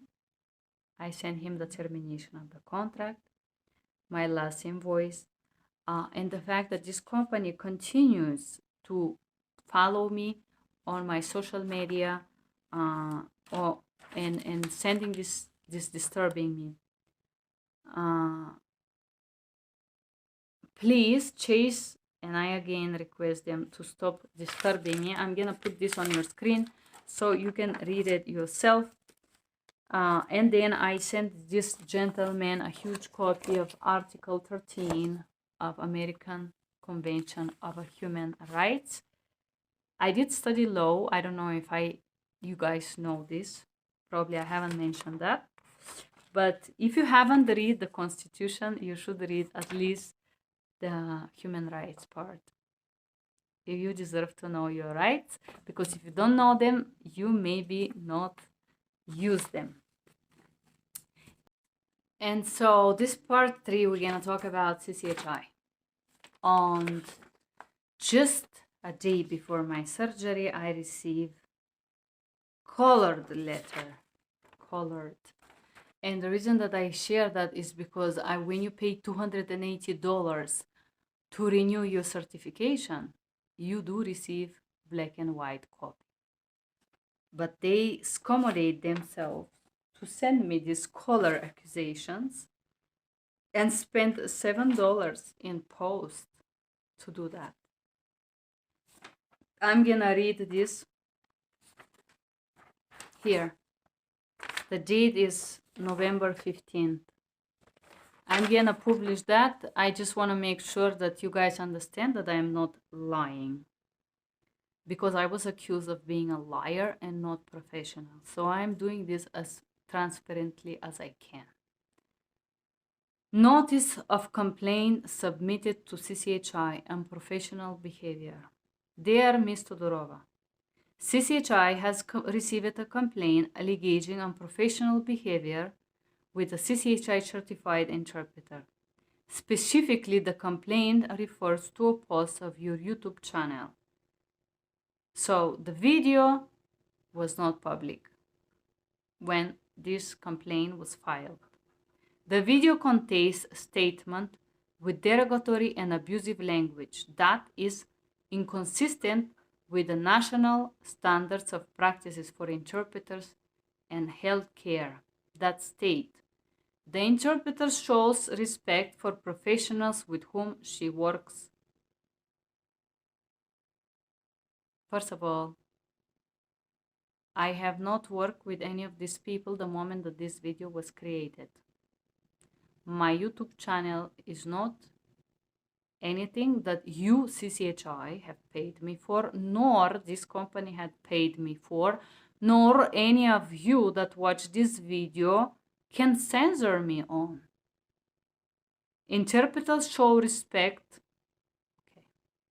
26. The interpreter asks in manners befitting the dignity of profession and appropriate to the setting. I believe that it's very dignifying to address a problem like this, especially when there is not one law that can protect an interpreter from false accusations like that, especially when I did follow best practices and best protocol to report something inappropriate, especially for that. The alleged behavior described above may constitute violation of disciplinary policy, national standards of practice for interpreters in healthcare, especially standards 25-26, that all CCHI applicants, candidates, and certificates must abide by. This policy is available at disciplinary policy, and they sent me the PDF, and the standards of national standards of best practices and best protocols. Consistent with the policy, this letter is to afford you the opportunity to explain the alleged violations. CCHI will evaluate the matter and determine if the sanctuary were warranted based on the above report and any explanation you provide. I will inform you of the decision in writing. Know that your failure to respond to this letter and your failure to participate in further proceeding can be considered as a separate additional violation under the disciplinary CCHI practices. For your response to be considered, it must be received by CCHI by email or regular mail no later than December 16, 2021, and the Executive Director of CCHI, Mr. Matteo. I respond to these accusations immediately because after surgery I knew that I would not be able to see nor read. I didn't know that I would be in this severe pain, to be honest with you, but here is my email. I'm gonna put a screenshot on this email, so if you want, you can read it. But I address this situation with this organization detailed, and I ask the professional opinion of CCHI experts in this matter, and if they think that I should have provide these additional services or not. I also address the fact that my YouTube channel does not represent interpreting sessions for anyone, nor should be judged as one. And I address that the contract with this company is terminated, and I did send them the termination email as a proof. Also, I did state that this video does not exist, which is true because the video was deleted. So this accusation of me being unprofessional are free of any real, how to say, they were not real. They're based on video that is not published, that does not exist, and also on the contract that was closed, although I would like them to address this matter for interpreting. They responded me with an email about last week, about 20th of December. I'm gonna share their professional opinion with you. So right now, this is still in elaboration. In this email, they threatened me and forbid me to share this experience, telling me that I cannot speak about it,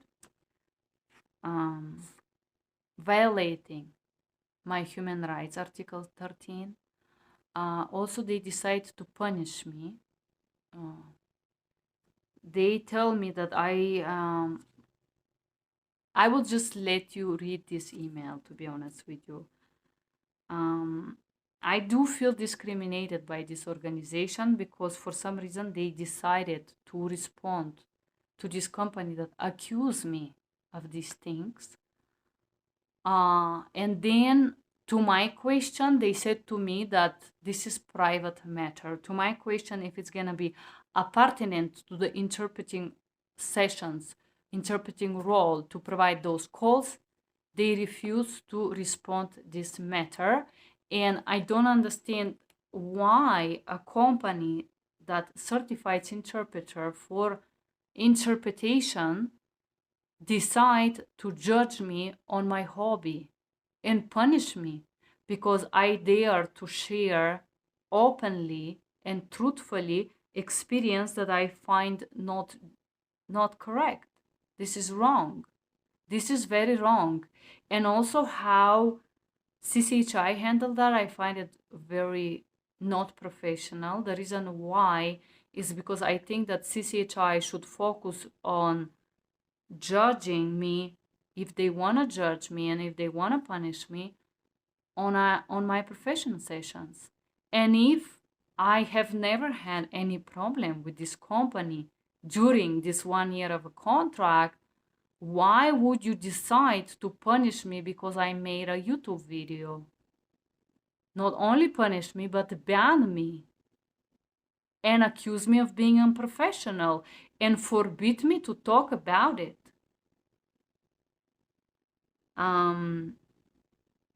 While this thing was happening, I was not able to see and I was not able to read. And I was in a very, very strong medicines that I just recently get off of. And I'm starting to sleep again and I'm starting to recover. And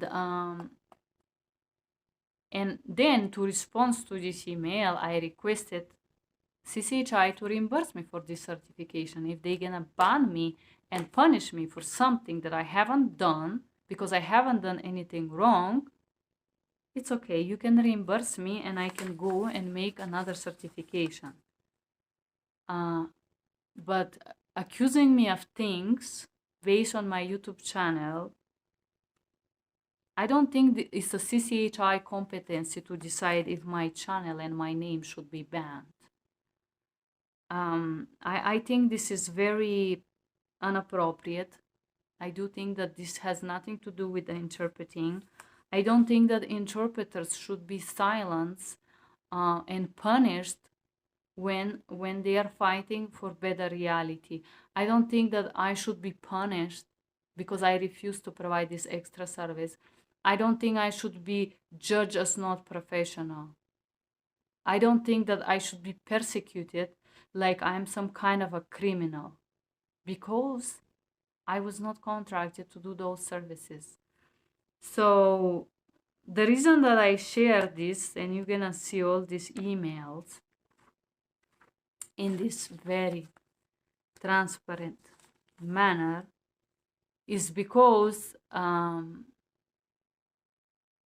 I do think that we blindly trust these companies, like for example, the company that I have in mind, that they're gonna be professional and respectful, and that the moment the contract terminates, that they're gonna leave you alone, that they're not gonna call you, they're not gonna send people to your home, they're not gonna send people to harass you, threaten your property, and so on.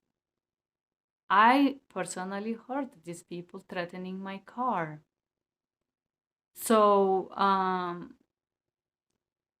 I don't think that what happened to me, it's right. And I don't think that any person who works as an interpreter should be exposed to anybody, harassment, accusations, or silencing them, being forbidden to speak and address a matter like that. I do believe that if I am dead tomorrow, I want to dream and I want to believe that there would be a law that oblige those companies to not harass interpreters, to not falsely accuse them of things once the contracts are terminated. Because in this case, I don't think today there is a law, or forgive my ignorance, if there is a law like that, I don't know it. And I hope that this video, I'm gonna send it to all these organizations that lobbies that do create laws. I just wanna address this legal gap. There is a gap of protection here, because what happens if a company do what this company did? There is nobody on earth that can protect me, especially in mind the contract that this company made me sign. Not only I haven't done anything wrong, but I'm persecuted like a criminal by CCHI in this case as well, telling me that I'm unprofessional. So if you are subscribing to my channel and if you are watching this video, I just want you to be very cautious if you're in Denver. And if you do provide services for this company, read your contracts, because those contracts are against you as a human. They're against you as your safety. And I just really want to hope, that what I share here create a law that protect interpreters from those type of situations. Because in this precise moment, I do feel like everything and everyone is against me. And honestly, when I was isolating after my surgery and I would say impaired is the correct word, I was thinking, this is not about a contract for me. This is not about this certification. because this certification lose any value for me, because this certification does not stand behind these laws that preach. It doesn't have a value because it refuses to comment on interpreting role boundaries and decide to comment on interpreters' hobbies and punishing me on base of my hobbies. This is very wrong, in my opinion. I am not complaining against the decision of them to ban me, as they call it. They can ban me from services that they actually haven't provided for me already 5 years. So it doesn't really change anything. I was just thinking, guys, what happens to you if somebody take away a piece of paper? Because when there is no values behind this body, when there is no real meaning behind what they preach, this certification become just a piece of paper. And I was thinking, yes, you can take this piece of paper from me. That's not something that I'm gonna fight for, because my value is not behind this piece of paper. And if I demonstrate to have a knowledge for certain type of laws, I don't see what gives you right to tell me that I didn't pass a test that I did actually. I don't see the meaning of this certification if they refuse to address medical interpreter matter, and instead they decide to judge me based on my hobby. I don't know if this is in accordance with the law and with their power as a certifying body, but my message in this video, if you watch until here, is not to go against this organization or this another organization or anything like this. I am here to address a gap in the legal system, the gap that make this possible, a gap that allows a little company to do this, and a company as a CCHI that decide to punish me based on my YouTube channel. And the reason that this is physically possible is because there is no law, there is no protection law for interpreters.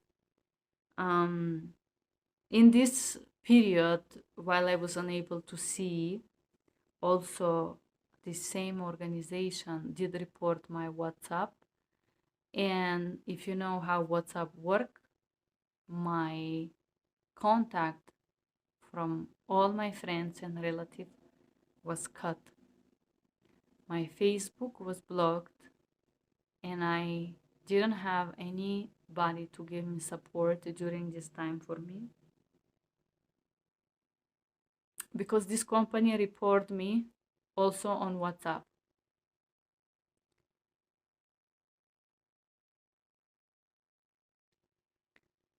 I know isolation is very difficult, especially if somebody is not well healthy with their health. And I know that this whole story that I share with you, it's very, very inappropriate. It's not in accordance with my human rights, and it's not in accordance with these best practices and best protocols that CCHI train you to respect. It's not in accordance with national standards. It's not in accordance with my human rights, and is not in accordance with code of ethics and best practices and best protocols for medical interpreters. But unfortunately, this is what you risk to expose yourself to if you report a violation like that. This was my experience, and I hope that there is some law that will happen, some law. If I can dream high, that there would be a law that protect interpreters from being attacked the way I was. This is why I create this video. I didn't make it to upset anyone, to hurt anyone, nor hurt anybody's reputation. I just hope that this would be possible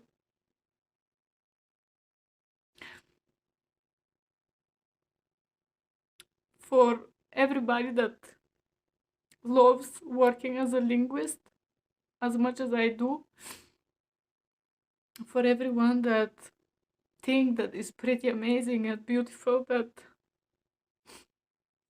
we interpreters can speak languages and assist helping others with our intellectual abilities. I do hope and I do want to dream that I can be alive to see this change happening. I don't know how severely I'm gonna be punished also for this video, and where they gonna ban me from and hurt me. I think the most hurtful things in this experience is misrepresentation and misinterpreting of my intentions, because I don't make those videos to hurt anyone nor hurt anybody's reputation, nor damage anyone, because I am not this type of person. And receiving those type of accusations, it was really, really painful to me. And in this period of time that I couldn't see and I was completely isolated, I was thinking, if somebody take you all these papers, all these certifications, and all these diplomas, do you know who you are? Do you know that what makes you have those certifications is your knowledge? And banning a certification is not gonna make me an incompetent person. It may hurt me, yes, because I did work for 14 years during the weekends and night to graduate. I was a cleaning lady while I was a student.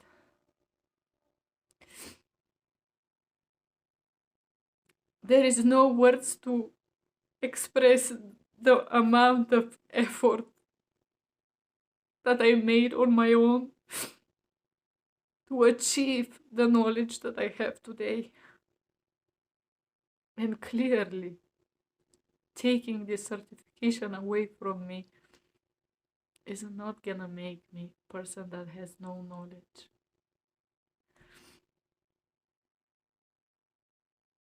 I just hope that if you watch this video until here, you do understand that my intent is not to harm or hurt anyone, although I know that I am not always elegant and I always don't have the right words to describe something.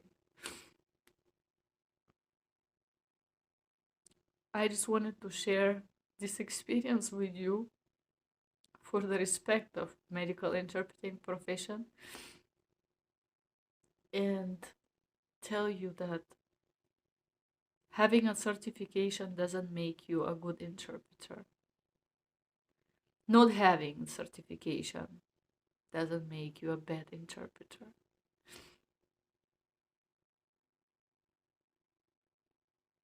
Knowledge is what makes you stand above others. And once again, I'm here to record this factual video. I'm gonna show you a slideshow from the accusations that I receive and the response and the solutions that I receive. I'm gonna read them all to you once again. In the previous video, I was very upset for all the things that were happening to me. So now you guys gonna be able to see my screen and the slideshow of this session called Complaint from CCHI that I received in November 15 of 2021. And I have it in front of me, so I'm just gonna read it. You could see it over here as well.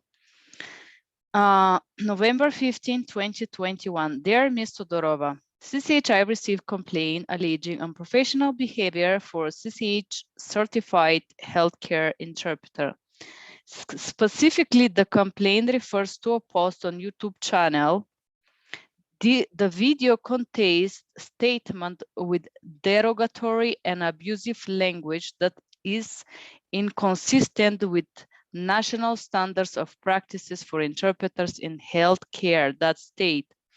Number 25, the interpreter shall respect for professionals with whom he or she works. 26, the interpreter acts in manner befitting the dignity of the profession and appropriate to the setting.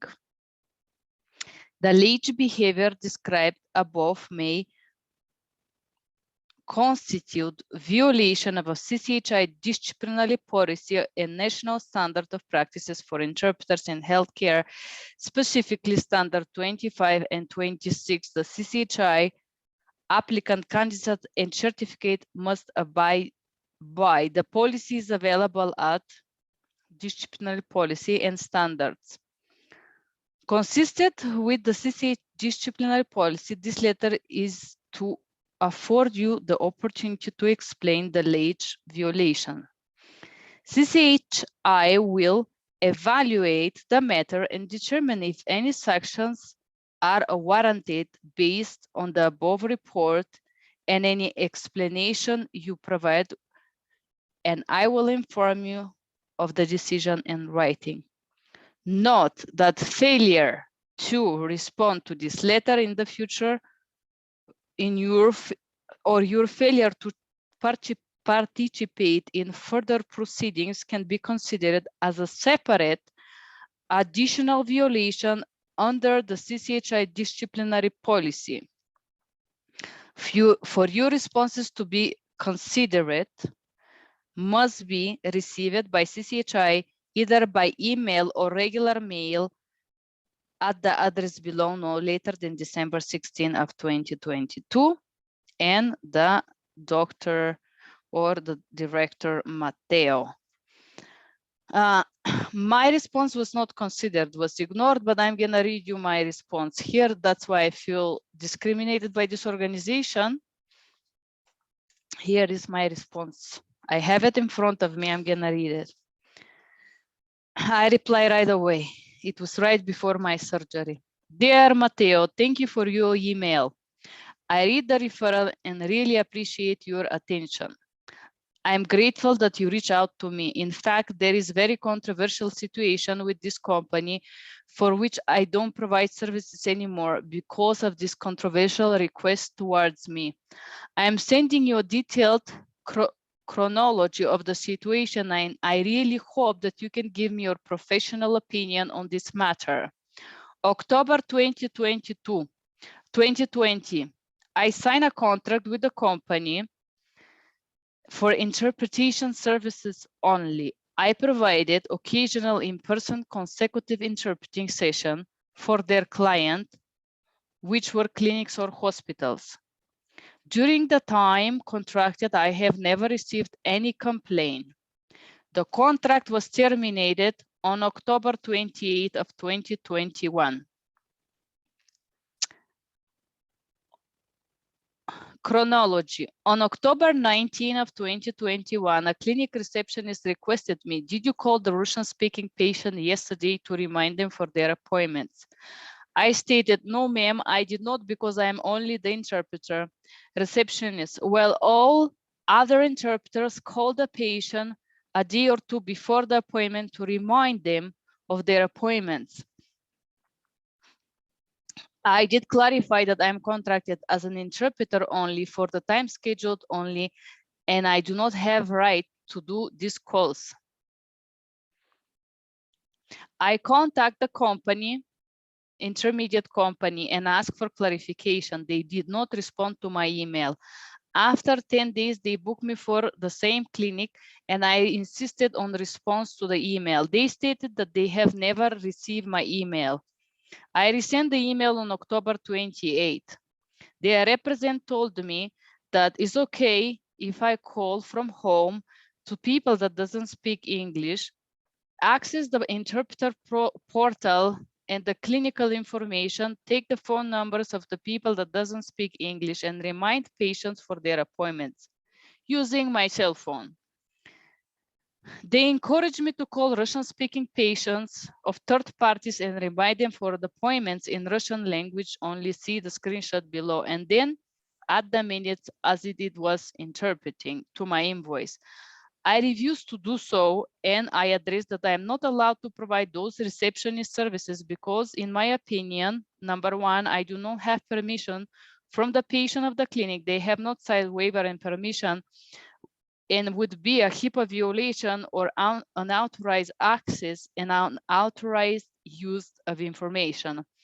I do not have a contract with the clinic directly, which means that legally I'm not authorized to call their patient for any reason. HIPAA violation for unauthorized access, unauthorized use for information, and authorized, not authorized services. And it doesn't matter if the receptionist is angry at me or asks me to do so, I'm not allowed to do it, and I will not infringe the HIPAA law.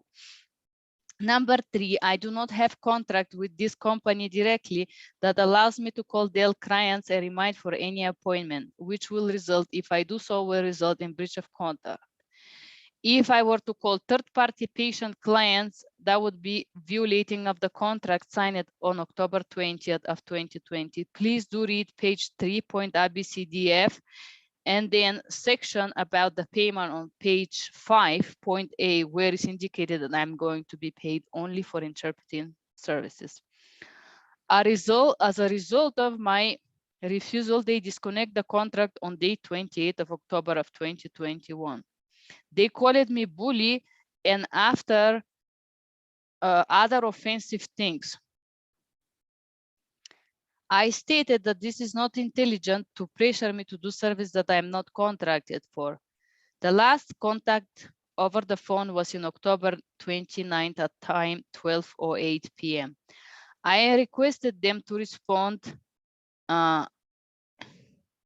if in their opinion it was legal to do those services. Their rep stated that I'm not contracted anymore, that they will not talk to me, and they do not have to answer any questions. I disconnect the call and I never talk to them again. On November 2, somebody reports my professional Facebook for policy violation, inappropriate content. Where actually was the video I published it was stated on my professional wall on Facebook. As a result of this report, my my professional Facebook was shut down, and also my personal Facebook was shut down while somebody published child pornography inside of my page. On November 15, this is happening. My Facebook is still locked and I'm unavailable to recover it and get access to it. I don't have proof. Police said it's very hard to detect. On November 3rd, I did share experience on how it's like to provide services for this company on my YouTube channel.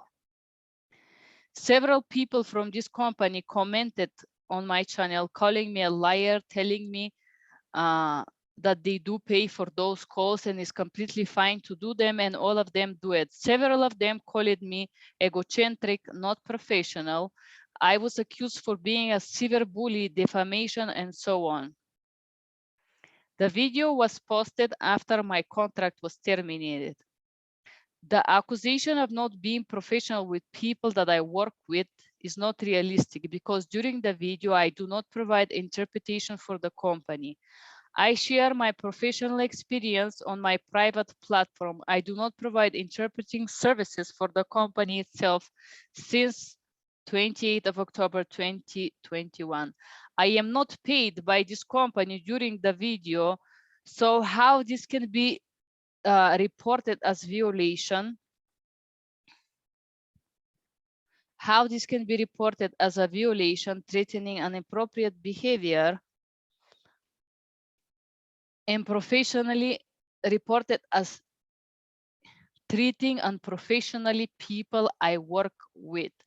This is not a video that is filmed during my interpretation session scheduled by this organization. I was contracted and I'm responsible only for the time they pay me to represent them. My personal behavior outside of my working session should not be judged. The creating of this video as part of my hobby and desire to share my experience with my followers on YouTube is not related to my interpreting performance and does not represent my interpreting encounters. I did provide outstanding services for 1 year for this agency. I never received any complaint from any of their clients for being unprofessional. And I have never met any of these representatives of this company personally. Number one, the accusations are without any foundation because I did not provide interpreting at all for this company while the video was published, record. I honestly share how I was treated by the company as a garbage, and I don't see why I should lie and make it look more beautiful. My followers follow me because I'm an honest person. There is a screenshot of the termination email that I am sending you below, date 28th of October of 2021. On November 5th, I recognized one of the company representative person who provided a virtual training on September 10th. The training was regarding how to pass the CCHI exam. I saw this person. So I paid this training out. I paid the organization for this training, which happened in September 10th of 2021. I saw one of the company representative, a male, outside of my apartment door, banging for a long time and ordering me to open the door because he knows that I'm inside and because he must give me a document. The people are coming to my house, trespassing the property, entering the building, banging on my apartment door and calling me at the same time numerous times. I am referring to an incident occurred on November 5th of 2021 between 2 and 3 p.m. that lasted about 30 to 40 minutes. The building has a door code and is not publicly accessible. At the same time, while the banging was happening, they calling me from a phone number several times. which is the number. I didn't show the number. I did not open the door because I was self-isolating for a surgery that I have in November 16th. On the 12th of November, I got home for lunch and find a sheriff card on my door. I called and he told me that representative of this name of the organization filed a restraining orders against me and give me a person name that I never met, see, or talked to. The sheriff stated the name of this company. In addition to this name that I didn't recognize, the sheriff gave me a city address that I don't recognize because my contract is in another place, and informed me that I should never go to this address that I never been to. The contract that I have signed is a different address. You could see the address in the contract. I have never been to this address physically. I have never met this person or anyone physically who has been working for this company besides the people outside of my door. I did only one training where I virtually saw people on September 10th of 2021. And one of these males I recognized outside of my door. On November 11th, I received several emails from a lawyer company XX telling me that they represent this organization, requesting me to stop bullying, cyberbullying, and defamation this company.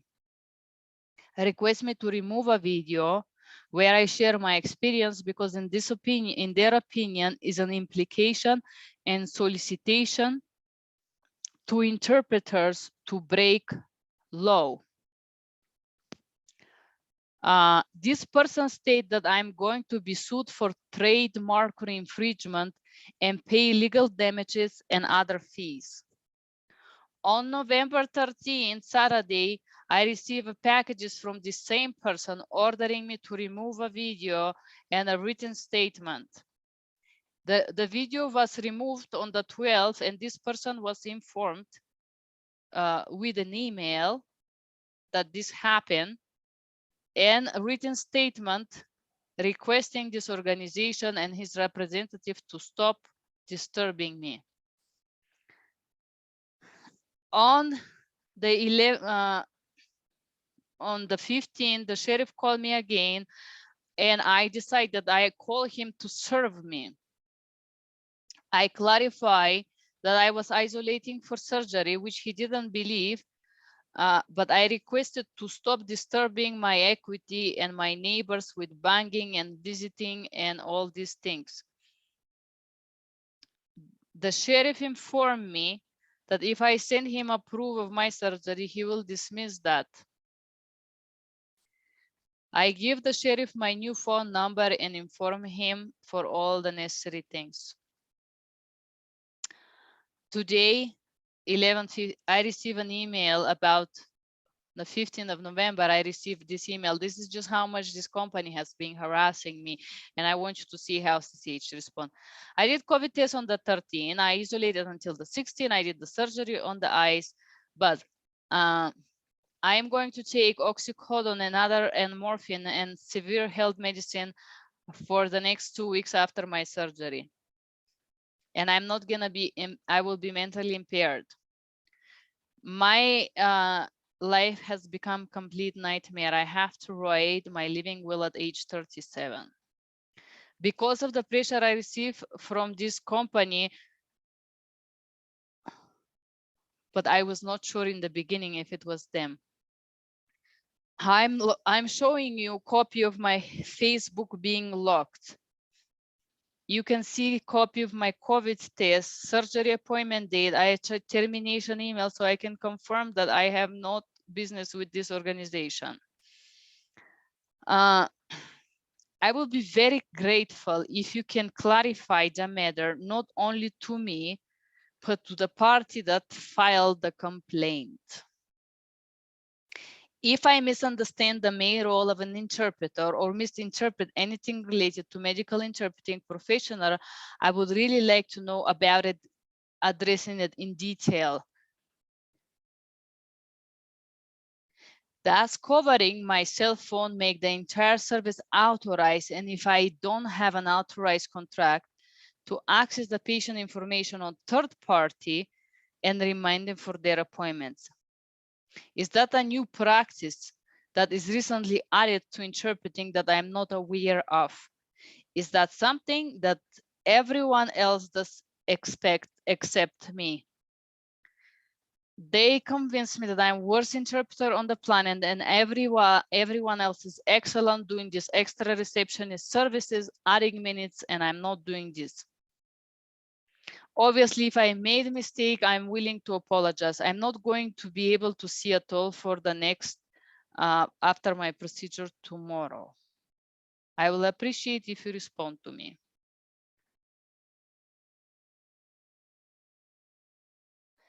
And is it legal to be reported by an organization I don't provide any services for the period of time where the contract was terminated already?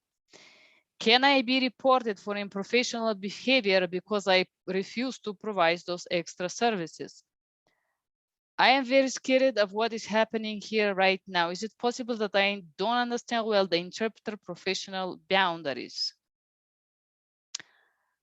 I love what I do my job. Hereby I'm requesting you, please do not share this email with third parties. Do not give my information or professional details to anyone outside of your decisional process. Do not send my emails to third parties, neither allow them to read it because this information is confidential and because I'm afraid for my safety. If you don't have any further question, if you have further question, do not hesitate to contact me. Just have in mind that I'm not going to see and I'm gonna take this medicine. Thank you for listening.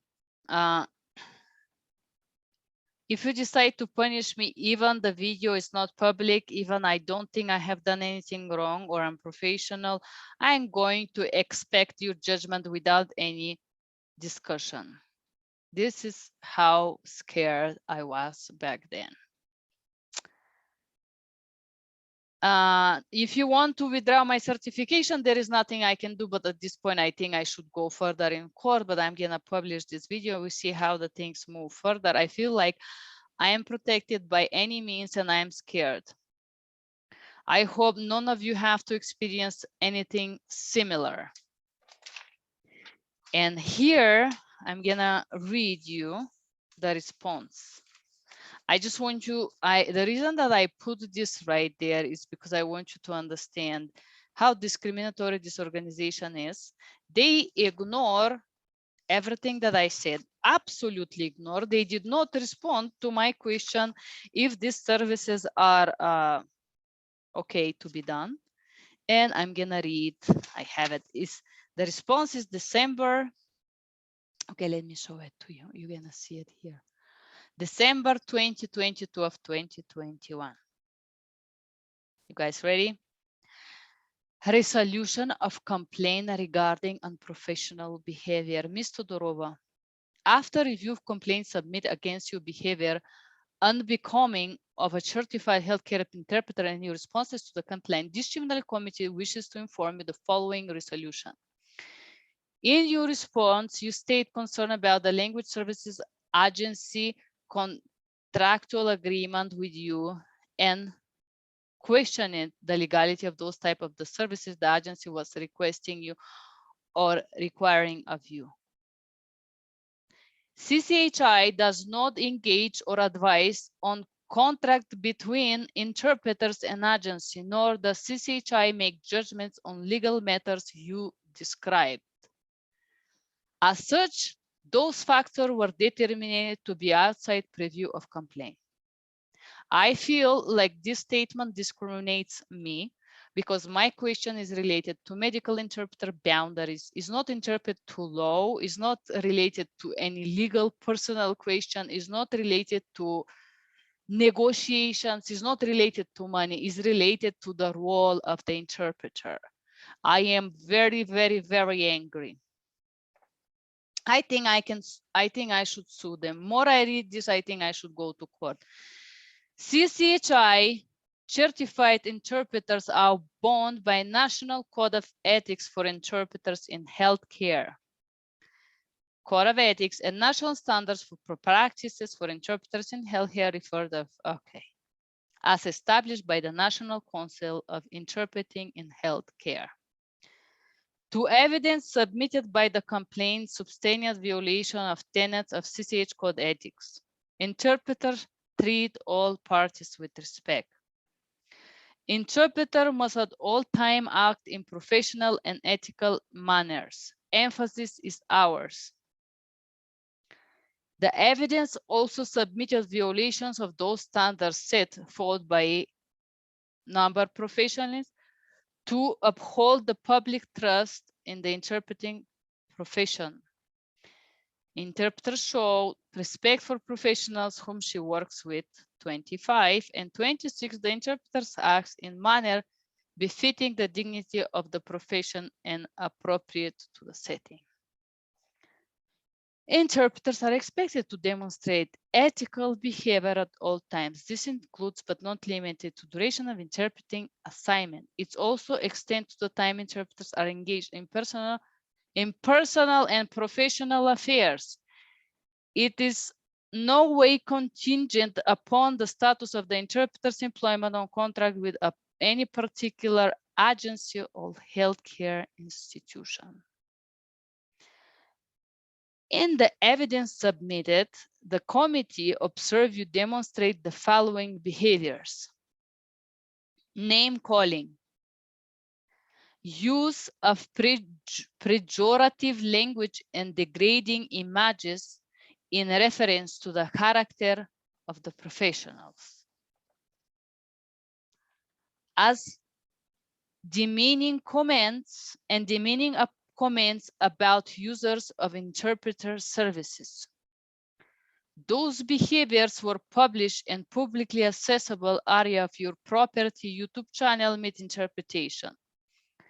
The verbal statements are themselves in direct conflict with Code of Ethics. Furthermore, posting them publicly on YouTube channel that is about languages, multilingual, bilingual, interpreting, and translation, and that presents hacks on how to work as a freelancer, exacerbates the gravity of the behavior. Those type of behaviors do not promote our profession in the eyes of the public or potential employees or our direct clients.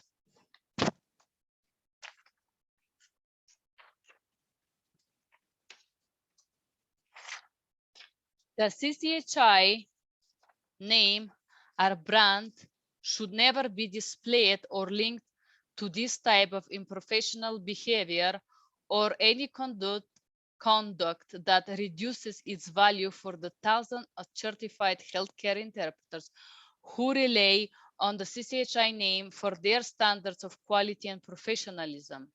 Displaying the CCHI certificate in public video while engaging in unprofessional behavior is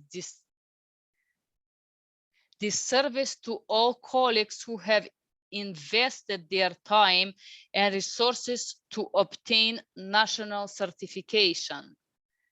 Disciplinary measures. CCHI takes no pleasure in having to discipline members of our community.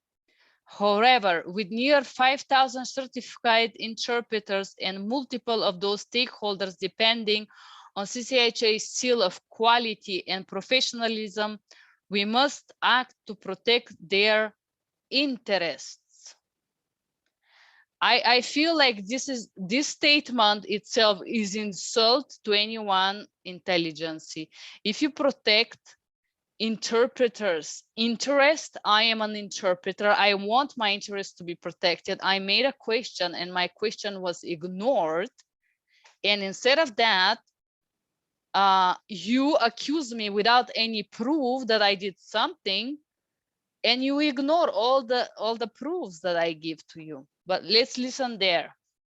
For this first offense, CCHI disciplinary committee resolves: Ms. Todorova, read and study national standards by which she is bound as a certified CCHI interpreter. The code of ethics can be found. The standard of practice can be found. Ms. Todorova shall, for the period of 1 year, publicly censored on our website as a measure and incentive to avoid this type of unprofessional behavior in the future. This censor is available to the public and could draw attention to other public posts involving unprofessional behavior. Therefore, recommend you to review the public materials she may have produced to ensure they comply with the codes of ethics. Additional complaints to the CCHI regarding behavior unbecoming of certified healthcare interpreters will result in additional and escalating disciplinary actions up to the including revocation of certification and permit disqualification for certification with CCHI. We regret this situation and very much appreciate your responses to our investigation. We sincerely hope that you understand the importance of those measures to help promote the professionalism of healthcare interpreting for yourself and thousands of interpreters in the USA and around the world. Pursuant to CCI, you may appeal this decision in writing with the 13 calendar days, Matteo, Mr. Matteo, and his response. I did send an email and he told me we haven't received any, you have time 30 days, we haven't received your appeal letter. If you want to appeal the decision, you can do it, and I appeal the letter. I am appealing the decision made on 22nd of December of 2021. I am falsely accused of violating the standards.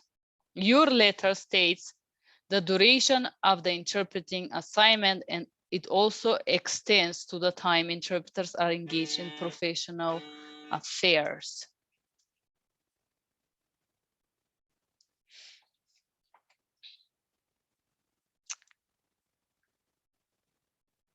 The word personal is not in accordance with best practices, best protocols you send me. Nowhere in the National Code of Ethics, Interpreters and Practices is established by the National Council is used personal affairs. This part of your accusation is not in accordance with USA best practice protocols and standards. This is misleading and confusing statement, and I believe should be removed. Hereby, I disagree with your statements verbatim in your letter, evidence submitted by the disciplinary committee. Observe you demonstrate following behavior: name calling, pejorative language, degrading images in reference to the characters of other professionals, demeaning comments about users and interpreter service. Those behavior were published in publicly accessible of your property on YouTube. Your organization has not demonstrated any evidence. This statement is false de per se. Your organization had not any physical possibility to observe nor see any evidence because the video was removed in November 12th of 2021, 3 days before you received the complaint, dated 15th of November. So if you have observed any evidence, they are falsely fabricated with the intention to damage my reputation. I am submitting email dated November 14, which Mr. Scott, the lawyer of this company, look page number 1, where the informs the company that video was deleted. The company knew video is removed. Also, they knew that there was no way to prove if I have not used name calling. Once you delete the video, all the comments get deleted too. But some friend of mine sent me a screenshot and I am providing you those below. The company suspect that your organization wouldn't care to confirm if the accusation they made are based on real fact, hoping that you're going to punish me no matter what. How did you and your disciplinary committee observe those behaviors when the time you received the complaint, the video was deleted from YouTube? This statement does not represent the truth. Nobody responded this question. 3, nowhere in my video I use name calling. I actually earn money from this video. YouTube is a consumer friendly platform, ad friendly. Do not allow name calling. If I do so, I would not be paid and there would be no ads displayed on the video. YouTube would have been flagged to remove my video, which did not happen. This is again false accusation. You cannot listen to the video that is not published and observe things that are not in the video. If you have such a strong accusation, you should be specific at which time those violations occurred. Your organization should be specific about the prerogative language denigrating images. Nowhere in the video was images. This is again is not true. And once again, you accuse me without being specific. 6, private of any foundation accusation should have proof to those accusations. I am providing you comments made by the people of this company that I recognize commenting under my video. Who decides to accuse me of name calling? I was publicly offended multiple times by this organization on my own platform. I have not published those behaviors. They are not publicly accessible on YouTube channel because they do not exist. There was no any display of your certification on the video. But you're accusing me, you should tell me where in the video this violation occurred. I do not mind reading the best practices and best protocols. I do have the intention to get certified with National Board of Medical Interpreters. I appreciate the materials that you send me and thank you for that. Hereby, I am appealing the disciplinary decision, which is Ms. Todorova period banned and publicly censored on our website.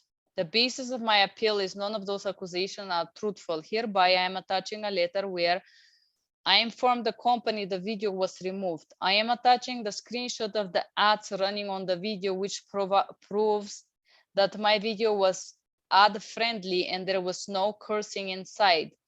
For more info, look at advertisement friendly video on YouTube policy.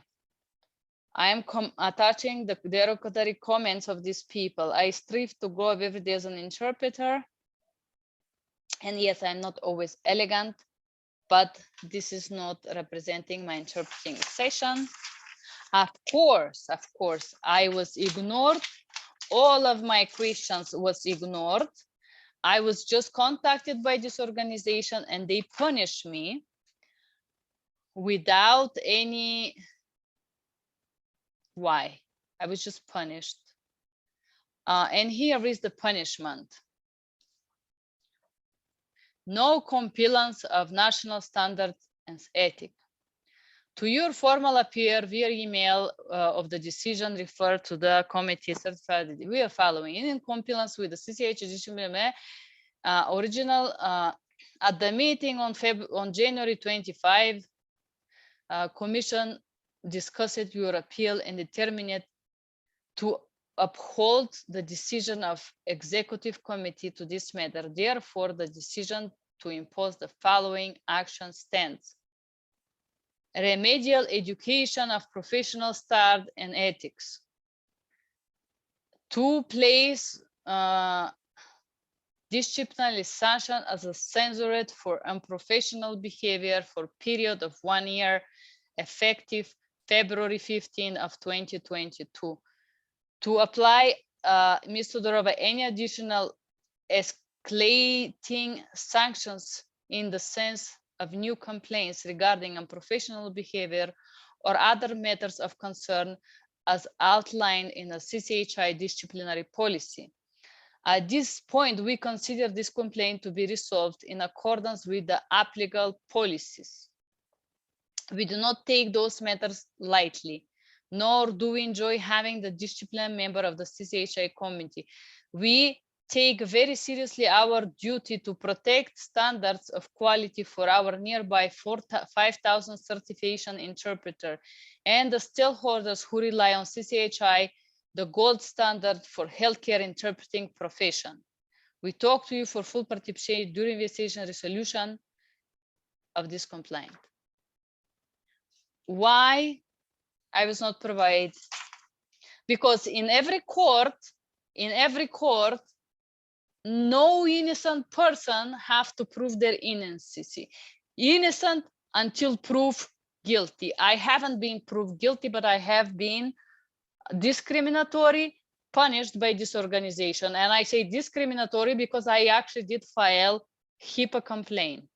And I'm gonna show you the HIPAA complaint, and I'm gonna show you what the federals respond me in regard of this request that I had from, this is my complaint here. I'm not gonna read it all because it's a long page, but it's summary of everything that I said, plus that I prove to their organization what was sent to me. So I receive a confirmation email from them where they said, we receive your email. And then I talked with a lady on the phone, and then she sent me this email. We don't have a sufficient information to make determination regarding your allegation. Additional information must be granted. The contract in claim must be provided, as well as other documents. So to this, I respond to the Office for HIPAA complaints. This is official complaint. I respond with an email, and this is the email where it says, thank you for your email. As an interpreter, I'm not in power to provide any or request any clinic to provide me with legal agreement, neither in power to request the company to provide me with their contractual agreement. My contract as the interpreter has limited ability, and it was also terminated. So you're telling me that even if you don't have an agreement where I am requested to call patients of clinics, in your opinion, it is legitimate request without any contractual agreement with this clinic. It is legally excuse that I can call X clinic that is third party for me to make calls to them and their patient without any contract between me and the clinic. Is it legally excused that agency requests me to do those services outside of my interpreter role without including it in the contract? If the company has an agreement, this intermediate company, to provide plumbing, cleaning, and other services and accounting, how this can be related to me? If I, as a freelancer, have an agreement to provide only languages? What if these companies have agreement to do receptionist, cleaning, and plumbing services? Why shall I provide plumbing or receptionist if my field is interpreting and I do not have this in the contract?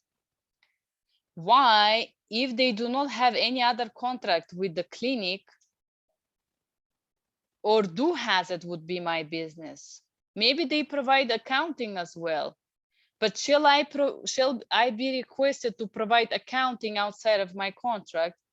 I do need an answer from a HIPAA expert and a legal expert in the field. I do not understand if this is your field, madam. I was thinking that I filed a HIPAA complaint.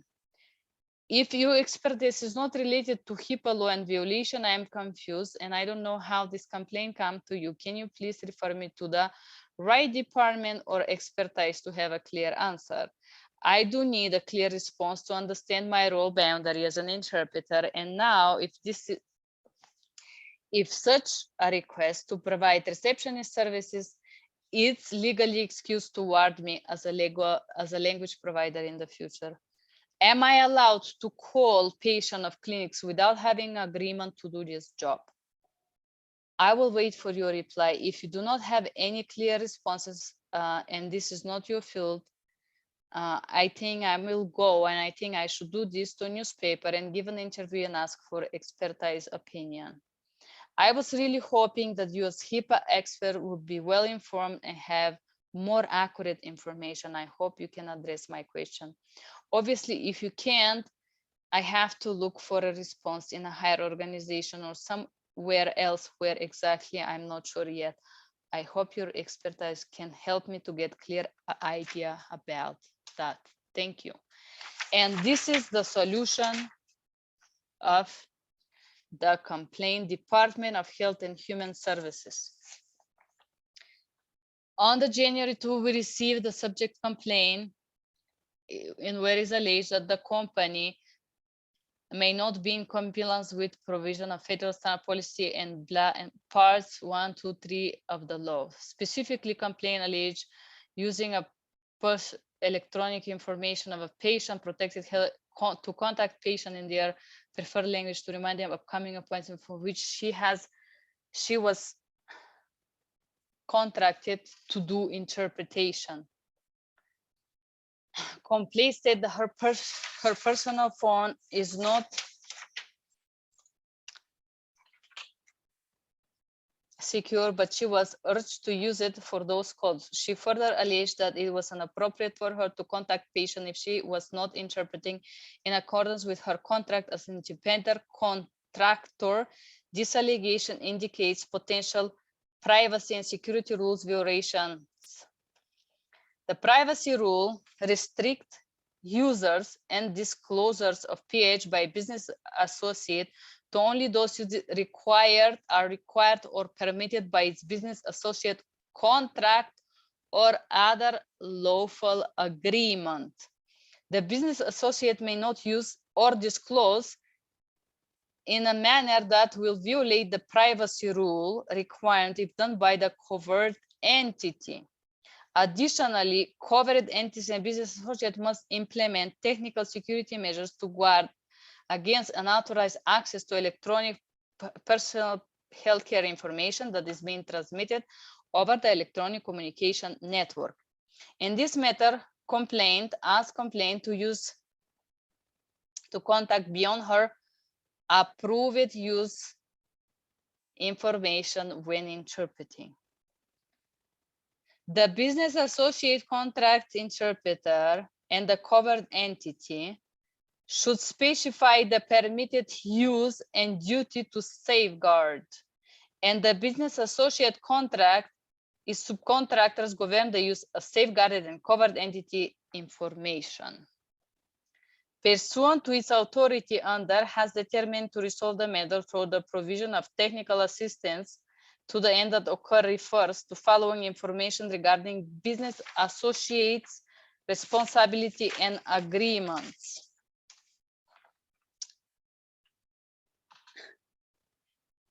OCR experts that provided healthcare will review those materials closely and share them with staff as part of the HIPAA training it provides to its workforce. Also encouraged to access determine whatever there may have been any non-compliance as alleged by complaint in this matter. If so, take the step necessary to ensure such non-compliance does not occur in the future. Should receive a similar allegation of non-compliance against in the future, may initiate a formal investigation in the matter.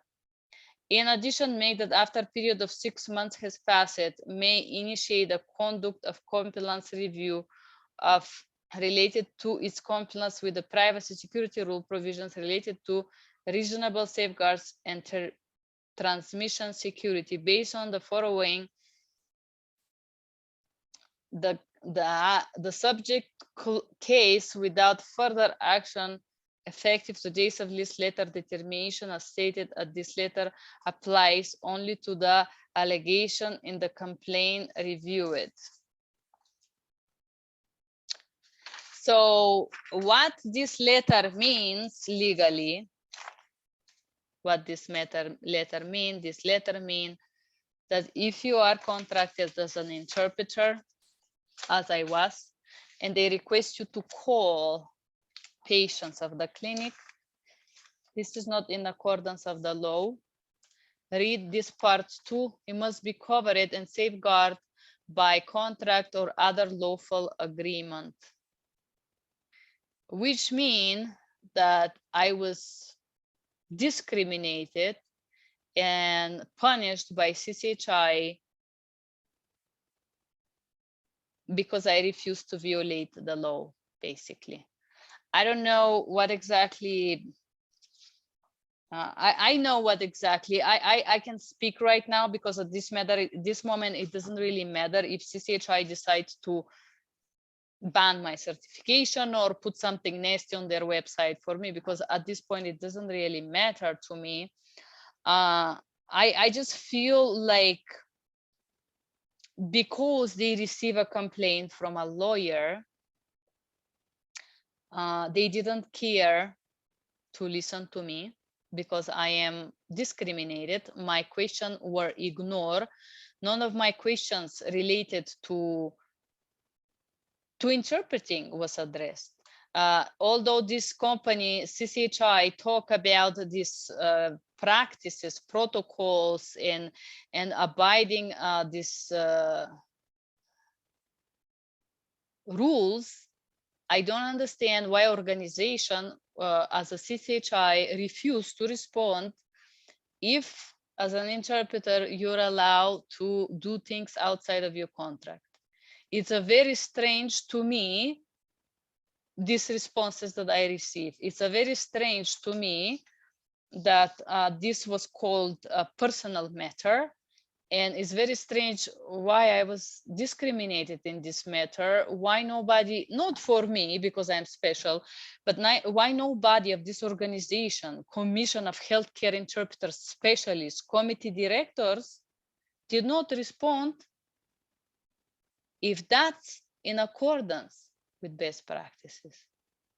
Okay, let's say I'm unprofessional, I'm terrible, I have a terrible tongue, I speak bad on YouTube. Fine, you punish me. I don't understand why you refuse to address this matter. I don't understand. It doesn't make sense. You're an expert of healthcare interpreting. I ask you a question related to the boundaries of healthcare interpreter role, and you call this private matter. You refuse to respond to me. I know why CCHI refused to respond to me. The reason why is because there is this video called Getting a Certification with CCHI, Absolute Nightmare, where I share my honest experience, how it was like to renew my CCHI. My experience was bad, and I share it openly. And I believe the reason that they discriminated me and decide to punish me, it was because they don't like the information that I share in my video, which is my personal, truthful, honest experience providing, renewing the certification with them. This is the truth. I said the truth, and I know the truth is not always welcome. I know the truth is not always welcome. And I understand that this